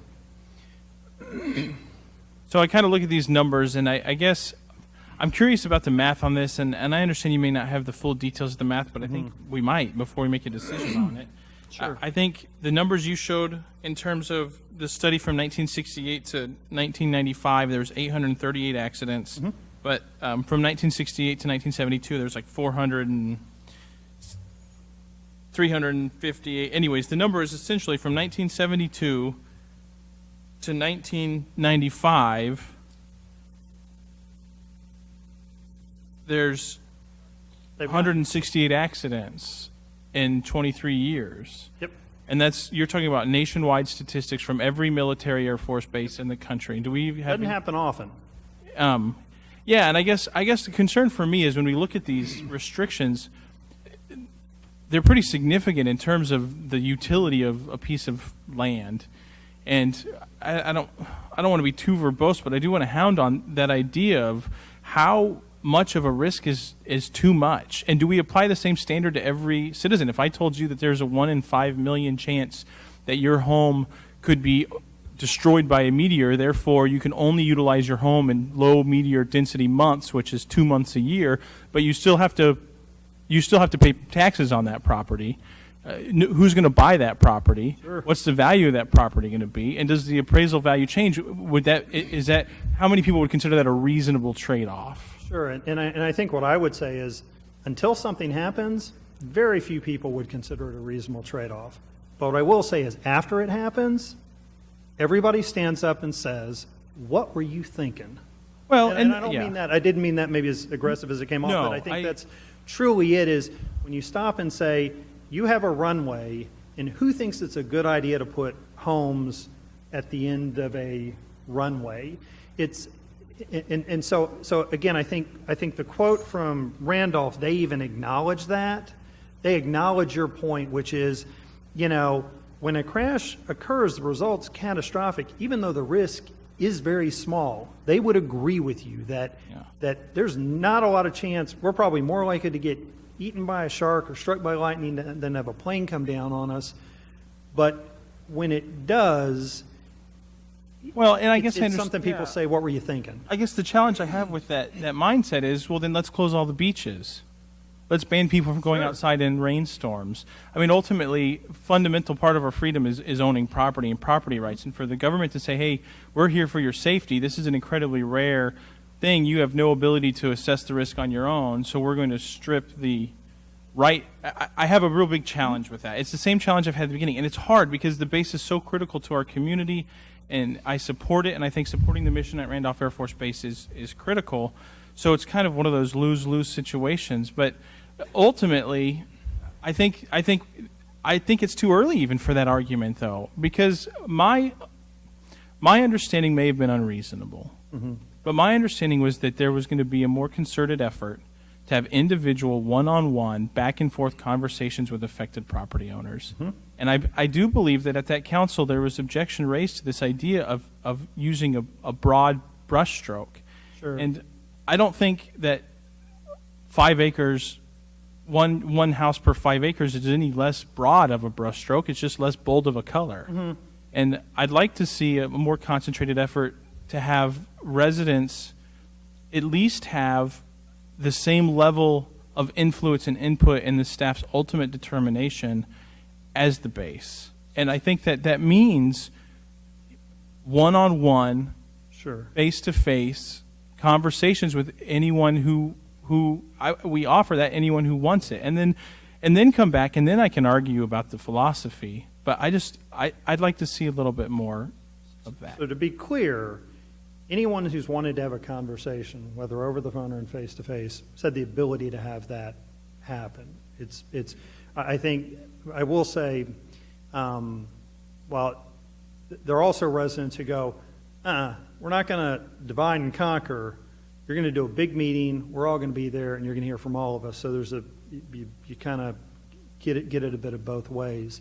To be clear, while the input has been different, I don't take that to mean the residents have had less impact or influence on this because the nature of the interaction and the time of that interaction has been different. I don't think, in fact, that's the case. I mean, if you look at it, what initially Randolph had proposed came forward to council, and council said, nope, we're not comfortable doing that.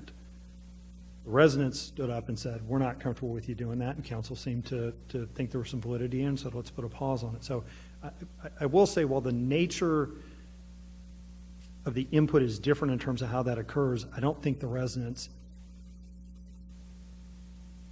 have been less heard than Randolph. Well, and I would like to give gentle pushback on that, because I do trust that I've seen you work. I know that you give opportunity for residents, and you do a great job of doing that.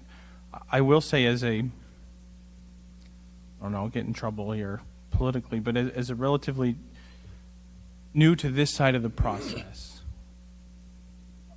I understand that for citizens, having the government official, even one as open as you, coming to them and saying, hey, we want to tell you about, we're here to help, right? It's kind of a cultural thing. We're from the government, we're here to help, may not give them the total confidence of being heard. And I don't think that's your fault. But I would like the city to take a more proactive approach to understand that maybe cultural or philosophical and well-deserved, not for you, but for government in general, skepticism. Because, and I bring that up because I have heard from citizens who felt like y'all reached out and were very professional and were very polite, but it wasn't so much, how does this impact you, what do you think, but hey, this is what the standard's going to be, and we know it's going to stink for some people, but we're just doing the best we can. And I think that's probably a different message than the Air Force Base heard. I don't think, does that make sense? And I don't know, that may not be fair, but I do want to communicate that because I have heard that. And this is a big deal. I think we forget that when we talk about protecting the mission of Randolph Air Force Base, that's a critical component of my belief in this city. It's just such a critical part of the city. But at the same time, to do so and say to property owners, hey, this is the new standard. The value of your property is almost nothing now. It's what the city needs, and it's too bad. And it's worse than eminent domain because there's no compensation, there's no recourse. They continue to own that land. They probably can't sell it, but they're still going to have to pay their tax bill on it. And so it's something that we just have to move really, really slowly and carefully on. And I think I've expressed that enough, so I'll shut up now. So if I may, Mr. Larson, I tend to agree with you on a lot of those points.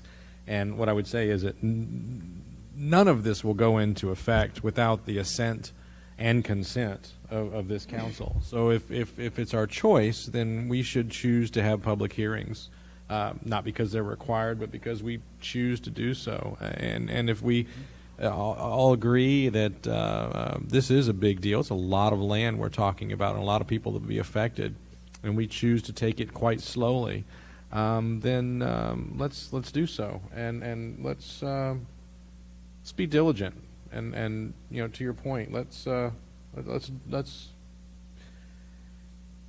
engage in a way that we feel best gets us to the place where all stakeholders have the best shake they can have. And I agree with you, and I think that we should take this quite slowly. Mr. James, I know you're going to draft something here shortly. I'd like it if you'd bring it to the council as well as to the folks that you're going to share it with, the residents or the Air Force or whatever. Let's all be looking at that at the same time. Let's continue the discourse over time, and we'll get to the best place that we can. So, did you have anything else? And Well, I'll ask you if there's any other questions from council. So one thing maybe to consider is, again, if the concern is a bit residents' voices being heard in a very open way, then simply something to think about is staff drafting a standard and saying, here's the standard to react to, sort of creates bumpers, if you will, for the conversation, whereas perhaps council would prefer a very open conversation to let residents be heard and propose without that there. But happy to draft it. But for what it's worth in light of the conversation. Just a second. Mr. Davis? Mr. James, I tell you, before I sat on this side of the counter, I had the pleasure of sitting out in the field at that planning and zoning meeting where they first came up with the 1 to 20. And it struck me odd because a lot of the discussion was, well, how'd you come up with 1 to 20? And there was sort of a dazed look on a lot of people where it seemed like they just pulled it out of a hat somewhere. I'd like to offer my kudos to the staff because it did come to City Council, and we said this is something we need to take a look at. And I know I did attend some of the public meetings, and the level of detail to go in there and look at each individual property and the potential impact and how it relates to the Air Force's mission and that particular area. I mean, that was a lot of work and a lot of effort on behalf of the city staff. I agree with Councilman Larson and the mayor. I think we need to step through this logically, but the reality of it is we're never ever going to make everybody happy. If we try to set that kind of a goal, then we might as well shut up shop because there's nothing else we're going to be able to do. We're not going to put in another septic line. We're not going to put in new water lines. We're not going to do anything anywhere in the city. We do have to be cognizant of individual landowner rights, and we do have to do what we can to straddle that fine line of taking care of their wants and desires, but we also have to look at the entire needs of the community at the same time, to include our partners in the local area. So again, I like the presentation. I'd like to tip my hat for all the effort that's been gone in there. I know we have a little bit more work to do, but we'll step through this, and I think we'll come to a good solution. Mr. Edwards. I just have one comment. I believe that there is a lot of value to having 1 to 5. And the reason why I say that is I think there's a market for that individual or that family coming out to raise their family and maybe have a little bit of space to spread out on. I think there's a market for that as well. Mm-hmm. So I don't think it's putting too many parameters on people. I just think there's a market to it. Yes, sir. Mr. Larson? I think I have a more succinct way of stating a thought that might be helpful. I think if it comes down to the reality that the community benefit and the requirement for the Air Force Base is that we add these additional restrictions, I think that we must acknowledge, as we do in any situation in which we make a significant change to property owners' property, that for community benefit must come at a community cost. And typically we do that through the process of eminent domain. I don't like eminent domain. I hate it, but it's a necessary evil in some circumstances. And at least in those circumstances, property owners are compensated. In a situation of this proposal, to make a change without any compensation for the community benefit is unreasonable. And I think we need to find a solution to where if the only solution to maintain the mission of Randolph Air Force Base is to make individuals sacrifice their property for the community benefit, then the community needs to participate in that cost, and we should not saddle a few residents with that burden. That's I think, very unjust and against our basic fundamental constitutional rights and beliefs. And I guess that's ultimately what I'm asking for, is a solution that says if individuals are asked to sacrifice their property for the community good, then we need to find a way that we would, just as if it were eminent domain, where the community participates and shares that cost. Mr. Crawford. Mr. James? Yes, sir. When we talked a while back, did we talk about a mechanism to help the people that had the smaller lots buy them together and not have all the platting and replatting kind of fees and things like that? Something we talked about was a way to help them consolidate, to make it better for them to do something with it in a more profitable way, maybe. Yes, sir. So one thing we talked about, or one thing that we certainly heard from folks as part of this exercise, was frustration from residents about the development process and the steps and the cost and the time associated with that. And again,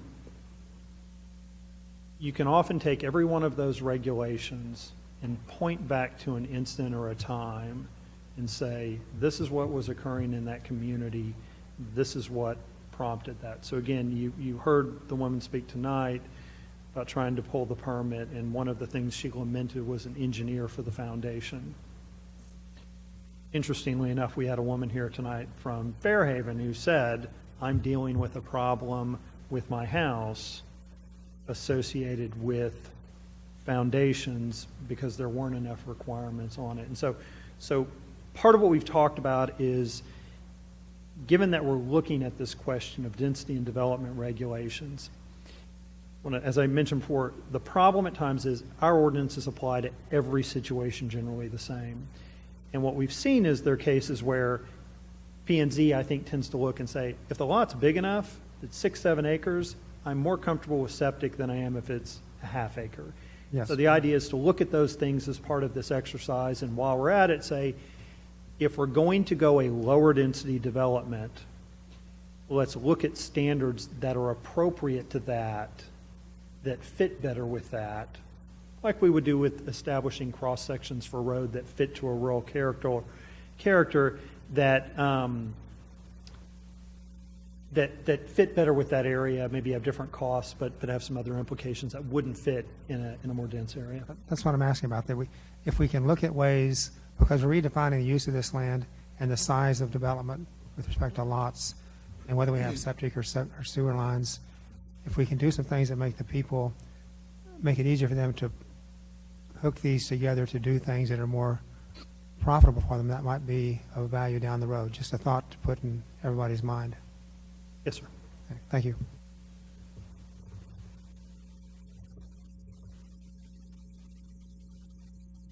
If there's nothing else, we'll move on. Thank you, Mr. James. I appreciate it. Next item we have on the agenda this evening are consent agenda items. The minutes, approval of the minutes of the regular meeting of September 5th, 2017, cancellation of the October 3rd, 2017 City Council meeting in observance of National Night Out. Either one of these need to be pulled for individual consideration. Yes. Minutes? Very good. Any others? Is there a motion to approve item number 2, cancellation of the October 3rd, 2017 City Council meeting? Moved. Second. Any other comments or questions from council? Hearing none, I'll call for a vote. Aye. Aye. Aye. Aye. Aye. Aye. Have 7 ayes, no nays. Motion carries. Go back to item number 1, the minutes. Mr. Crawford. In reading the minutes earlier today, not everything was captured as in great as detail as other parts were. The part on Mr. Thompson's comments was edited more severely than everything else. I wonder if we could relook at that and have it brought back to council to be more accurate for the reflection of what was on the DVD versus what's on the written minutes, so that they are accurate. Mr. Crawford, is there a particular language you'd like to have added? I'd like it to be transcribed as accurately as what was done for everybody else. That's what I'm saying. If that's not appropriate, then Why don't you just write up what you think you'd like the changes to be, and we'll take this up at our next meeting, and we'll consider those changes. I would like to have whoever does the minutes, whoever transcribes them, to do that. Well, but I'm not sure that any person who transcribes the minutes can ascertain what would be acceptable and unacceptable if we don't place something in front of them that they've gone through that exercise and presented something to us. Can we bring this back next time, and I'll take a look at it and tell you? That'd be fantastic. Okay, thank you. Put the approval of the minutes of the regular meeting of September 5th, 2017 on our next available agenda. Thank you, ma'am. Next item on the agenda this evening is item number 3, Resolution 17R82, a resolution by the City Council of the City of Schertz, Texas, authorizing a contract with Capital Excavation Company relating to the reconstruction of Schertz Parkway from Maskey Road to Live Oak Road and establishing the budget for the project.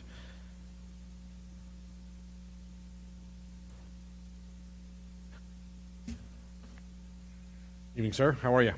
Good evening, Mayor and Council. I'm happy to be here tonight to inform you of the latest results for this much-needed project. We received a significant number of bids for the project. The project includes reconstruction of Schertz Parkway as depicted on the drawing here from Live Oak Road up to Maskey Road, as well as doing some minor widening on Live Oak Road to add a turning lane at the intersection, and also includes reconstruction of the existing pathway on the east side of Schertz Parkway to a new asphalt-packed multi-use pathway, a consistent 10 feet wide, which is wider than what's out there right now. We got very good bid results from this. The lowest bid, we had more than one bid. Actually, they came in well below what the original estimate was for the project. And on top of that, the lowest bid that we received was for a concrete pavement section for Schertz Parkway as opposed to an asphalt section. The contractor who submitted the best proposal for that not only submitted the lowest cost for the concrete section, but also comes very highly recommended, has excellent qualifications, and based on our research of their proposal as well as them themselves, we're pretty confident that we've stacked the deck as much in our favor as possible to assure a good project. So with that, we're recommending award of this contract to that firm, and I'd be happy to answer any questions you may have. I just want us to let the project as quickly as we can and repair the parkway. Any questions for staff on this one, folks? Mr. Edwards? I do. I received an email from one of our citizens, and he's asking why it was only stopping at Maskey Road versus going all the way up to Woodland Oaks, because that part of the road is actually deteriorated as well. We have other sections that, looking at the PCI data, are going to need some attention too. Most likely, scoping this project came before my time, but most likely it was based on what an estimated cost was. This is as much money as we have available, so we picked the worst section at the time to try to address with the funding that we have. Thank you. I can let him know that. Thank you. Anyone else? Is there a motion to approve Resolution 17R82? So moved. I got my left ear motion from Mr. Edwards. Is there a second? Second. My maybe proximity, but I have a second from Mr. Thompson. Any other comments or questions from council? Not, I'll call for a vote. Aye. Aye. Aye. Aye. Aye. Aye. Aye. 7 ayes, no nays. The motion carries. Thank you, and let's start that work. Item number 4, Ordinance 17T36, an ordinance by the City Council of the City of Schertz, Texas, authorizing a budget amendment to fund state deployment costs to establish a trail grant project and to transfer budget amounts between departments, repealing all ordinances or parts of ordinances in conflict with this ordinance, and providing an effective date. Good evening, sir. Good evening, Mayor and Council. What we have before you tonight is a budget adjustment. It has 3 distinct parts to it. The first one is recognizing deployment costs for Hurricane Harvey. So our EMS and fire are often deployed on state-approved missions to provide aid around the state for various disasters. In doing so, the city incurs a cost, but all of it's reimbursed by the state. So this is allowing us to increase our budget, but all of it's offset by reimbursement we'll get at this from the state after the fact. The second one is establishing a budget for the Parks and Wildlife Grant for the Recreation Trails Phase Number 2. And the third is transferring funds between general fund departments, which is only allowed by council to do so, to cover areas estimated to be over budget by the end of the year. I'll touch on all 3 of those. So as I mentioned, the deployment costs, our staff is often deployed by the state throughout disaster areas that are identified, and then all the costs associated with that from ours and other public safety departments from other cities are all reimbursed by the state for these types of deployments. It's estimated right now we'll have about $100,000 of expenses related to Hurricane Harvey deployments, $60,000 in the fire and $40,000 in the EMS funds. However, all of it will be reimbursed by the state, so the budget adjustment increases the overtime and cost by about $100,000, and then recognizes money coming back in from the state for $100,000, completely offsetting the increase. The second one is a Parks Trail Grant. The city received a grant from the Texas Parks and Wildlife Department for the Recreation Trails Phase 2. The total grant project is about $109,000. $87,000 is going to be reimbursed through the grant, and then $21,800 is estimated on staff labor. So we're providing all the labor for the project ourselves, and the grant was awarded to us, assuming that this kind of in-kind transaction will take place. So our in-kind service, or the city's cost, is already budgeted within the park's regular personnel lines, and we won't have to adjust the budget for that portion. But this budget adjustment will set the overall cost of the project, as well as setting the overall budget for the project. And then just so you can see, this is a map showing the new trail, the exercise trail. So it's going to connect Church Parkway. It's going to go around by, follow the drainage ditch, and connect over by El Bell.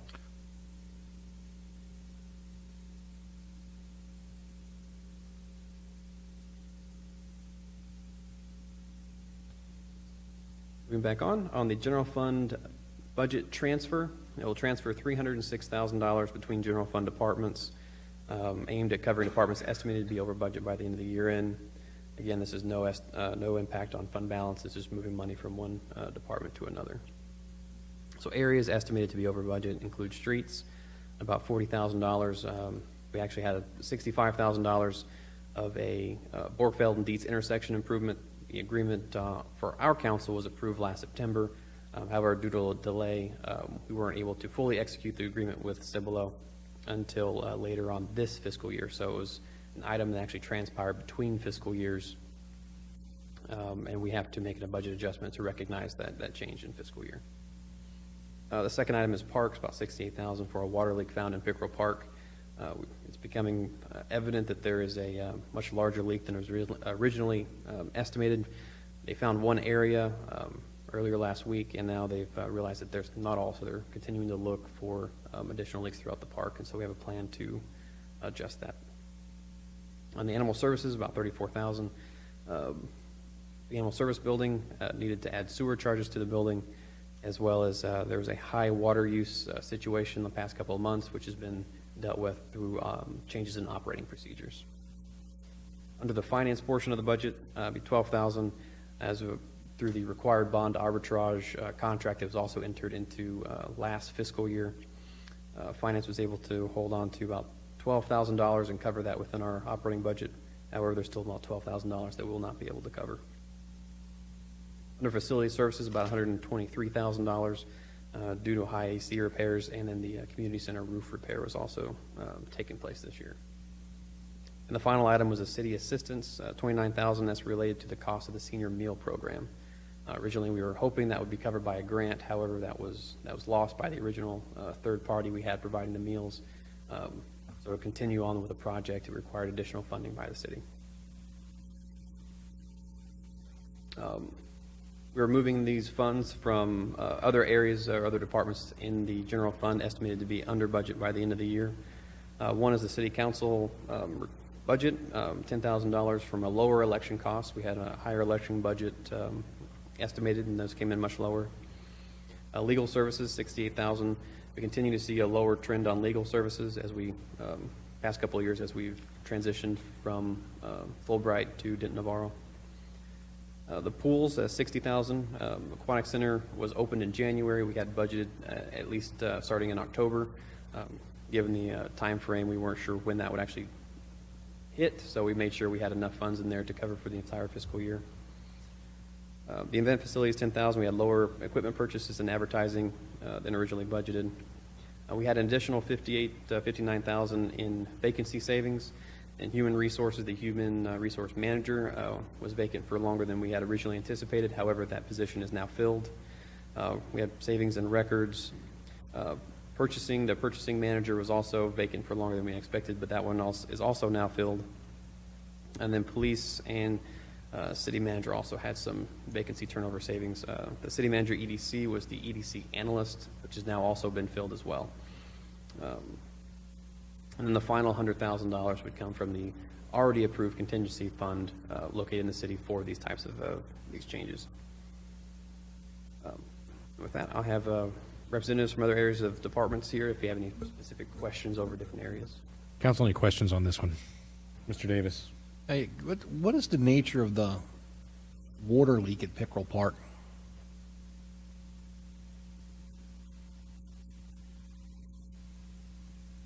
It seems at $68,000, that's quite a leak. It is quite a leak. We have a 2-inch water service that runs through about the middle of the park. Unfortunately, it's an older style. It's not a schedule like a Schedule 40 PVC. It's an older style plastic pipe. The leak that we discovered so far was a crack right on the bottom of the pipe, and it was about 1.5 inches long, but it's at 72 to 76 PSI. That water was shooting straight down like a water drill hammer, going right into the aquifer or somewhere where it never surfaced, where you could never find it. We did some creative digging and looking and finally found that break. We repaired that, went back and checked the meter to see if we had solved some of that issue, and we had not solved all of it. So we're continuing to check literally every linear foot of that pipe that actually traverses the park, serves the restrooms, drinking fountains, and so on. It's all the same age stuff. It was all installed at the same time. We sit on a limestone outcropping in the park. Things shift, that stuff gets old, it cracks, and if it breaks on the bottom side, which this particular portion did, it just never surfaced. So we started seeing these exorbitant water use bills for Pickerel, but understanding that we didn't have park usage or even pool usage to even begin to approach that kind of water consumption. So we began this investigatory process of trying to find the leaks and fix the leaks. So we're still doing that. Is this an issue that might be better suited to replace the line versus trying to dig a hole to patch a section and then go back and find out that we're, I have these visions of Caddyshack and we're out there digging holes all over the park. Vision could be something close to that. However, here's what we are doing. As we go through this process, we're installing isolation valves. So we can now say, this section is no longer leaking. Now we've narrowed it down to this. And we're going to work our way back through that process, and we will find the leaks and we will fix them. To your point, yes, it will be time sometime in the very near future to go back and look at reinstallation or just replumbing the whole park, actually. Thank you. Yes, sir. Other questions? Mr. Thompson? Mr. Waters, going back to the first on the state reimbursement, how long does it typically take the state to reimburse on something like this? Trying to see what we've had in the past.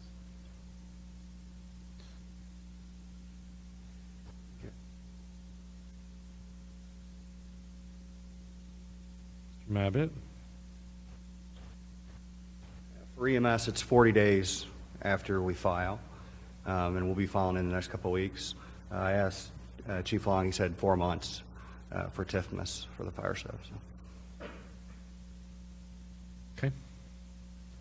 Other questions?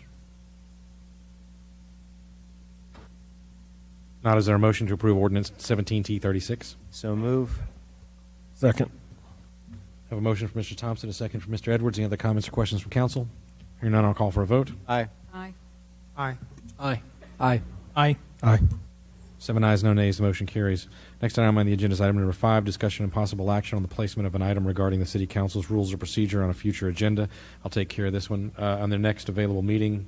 Ms. Brenda, if you would, we need discussion and possible action with regard, and I'll catch up with you later if you need me to, with regard to the Council's rules of procedures, rules of procedure, code of ethics, and potential changes to the city charter. We have work to do in any or all of those. Next item that we have on the agenda this evening, we have a roll call vote confirmation. Mayor, if you wouldn't mind, can we go back during item 6A? I got your motion, but there was a point of procedure made at the same time. I did not hear the second. The first or second point of procedure that was raised? No, who made it? Who seconded your motion? I did. I'm sorry. Mr. Edwards. Oh, okay. I'm sorry. Okay. And I may get the roll call vote wrong because there was another point of procedure when everybody was. Actually, I think on the points of procedure, I just ruled on those directly. Okay. So, okay. Okay, going back to item 2, the cancellation of the October 3rd, 2017 meeting due to the National Night Out. Mayor Pro Tem Edwards made a motion, seconded by Mayor Pro Tem Thompson. Mayor Pro Tem Edwards, Council Members Davis, Gutierrez, Larson, Thompson, Kaiser, Crawford voted yes. Motion passed. Item number 4, resolution number 17R82. Item number 3, resolution number 17R82. Motion was made by Mayor Pro Tem Edwards, seconded by Councilmember Thompson. Mayor Pro Tem Edwards, Council Members Davis, Gutierrez, Larson, Thompson, Kaiser, Crawford voted yes. No, one voted no. Motion passed. Item number 4, ordinance number 17T16 on first reading. Motion was made by Councilmember Thompson, seconded by Mayor Pro Tem Edwards. Mayor Pro Tem Edwards, Council Members Davis, Gutierrez, Thompson. Mayor Pro Tem Edwards, Davis, Gutierrez, Larson, Thompson, Kaiser, Crawford voted yes. No, one voted no. Going to 6A, motion was made from the chair, Mayor Carpenter, seconded by Mayor Pro Tem Edwards. A writ of censure be made. Mayor Pro Tem Edwards, Council Members Davis, Gutierrez, Larson, Kaiser, Crawford voted yes. No one voted no. Motion passed. Is that correct? Yes, ma'am. Any corrections to any of the roll call vote readbacks? All right. Next item that we have on the agenda this evening is item number 6, City Council meet in closed session, our Texas Government Code, Section 551.074, personnel matters to deliberate the appointment of a city prosecutor. If there's no objection from council, I'd recommend that as you leave this evening, you pick up a binder on the way out and review that binder, and then next week or at our next meeting, Ms. Brenda, if you would have this posted once again, give people the chance to review the binders, and we'll take it up at that time. No objection, we'll move on. Next item that we have on the agenda this evening are announcements by the city manager, Mr. Kessel. Mr. Kessel, no announcements this evening. Item number 8, placing items on a future agenda. Anything that we need put on a future agenda that we don't currently have scheduled? Hearing none, we'll move on to item number 9, announcements by the mayor and council members. We'll start with Mayor Pro Tem Edwards. Mr. Mayor, I had an opportunity to go out to the Brighter Futures Daycare to their grand opening, or second grand opening. Wonderful event attended by all the elected officials in the area. Myself and Mr. Gutierrez was there, and just wanted to say that it was a wonderful event done by Ms. Rhonda and Rodney Williams. Thank you, sir. Mr. Davis. Yes, Mr. Mayor, thank you. I had the opportunity of attending the Schertz Housing Authority meeting last night. They were able to get their application in for the lawsuit in on time, so they are party to a second lawsuit as it potentially goes forward for the 2012 disbursement. Very good. And Mr. Gutierrez? Mr. Mayor, I'm sorry. Mr. Edwards. Point of privilege real quick. I wanted to announce also that Mr. Thompson was there as well. Very good. Your point of privilege is well taken and is entered into the record. Mr. Ray Gutierrez. Yes, I had the opportunity to attend Paws in the Pool. I think we have 42 canine that registered. We didn't have any cats. I guess they don't like the water. But it was pretty amazing, especially one little puppy that didn't want to get out of the water. His name was Tucker. Kept running into the pool. But it was very interesting, and my hat's off to Parks and Rec and the YMCA for putting this together. Great event. Very good. I'll refrain from asking if you had any code browns. Mr. Larson? Nothing, Mayor. Mr. Thompson? No, sir. Dr. Kaiser? Nothing. Mr. Crawford? Nothing, sir. I have nothing this evening. If there's nothing else from staff or from council, we stand adjourned.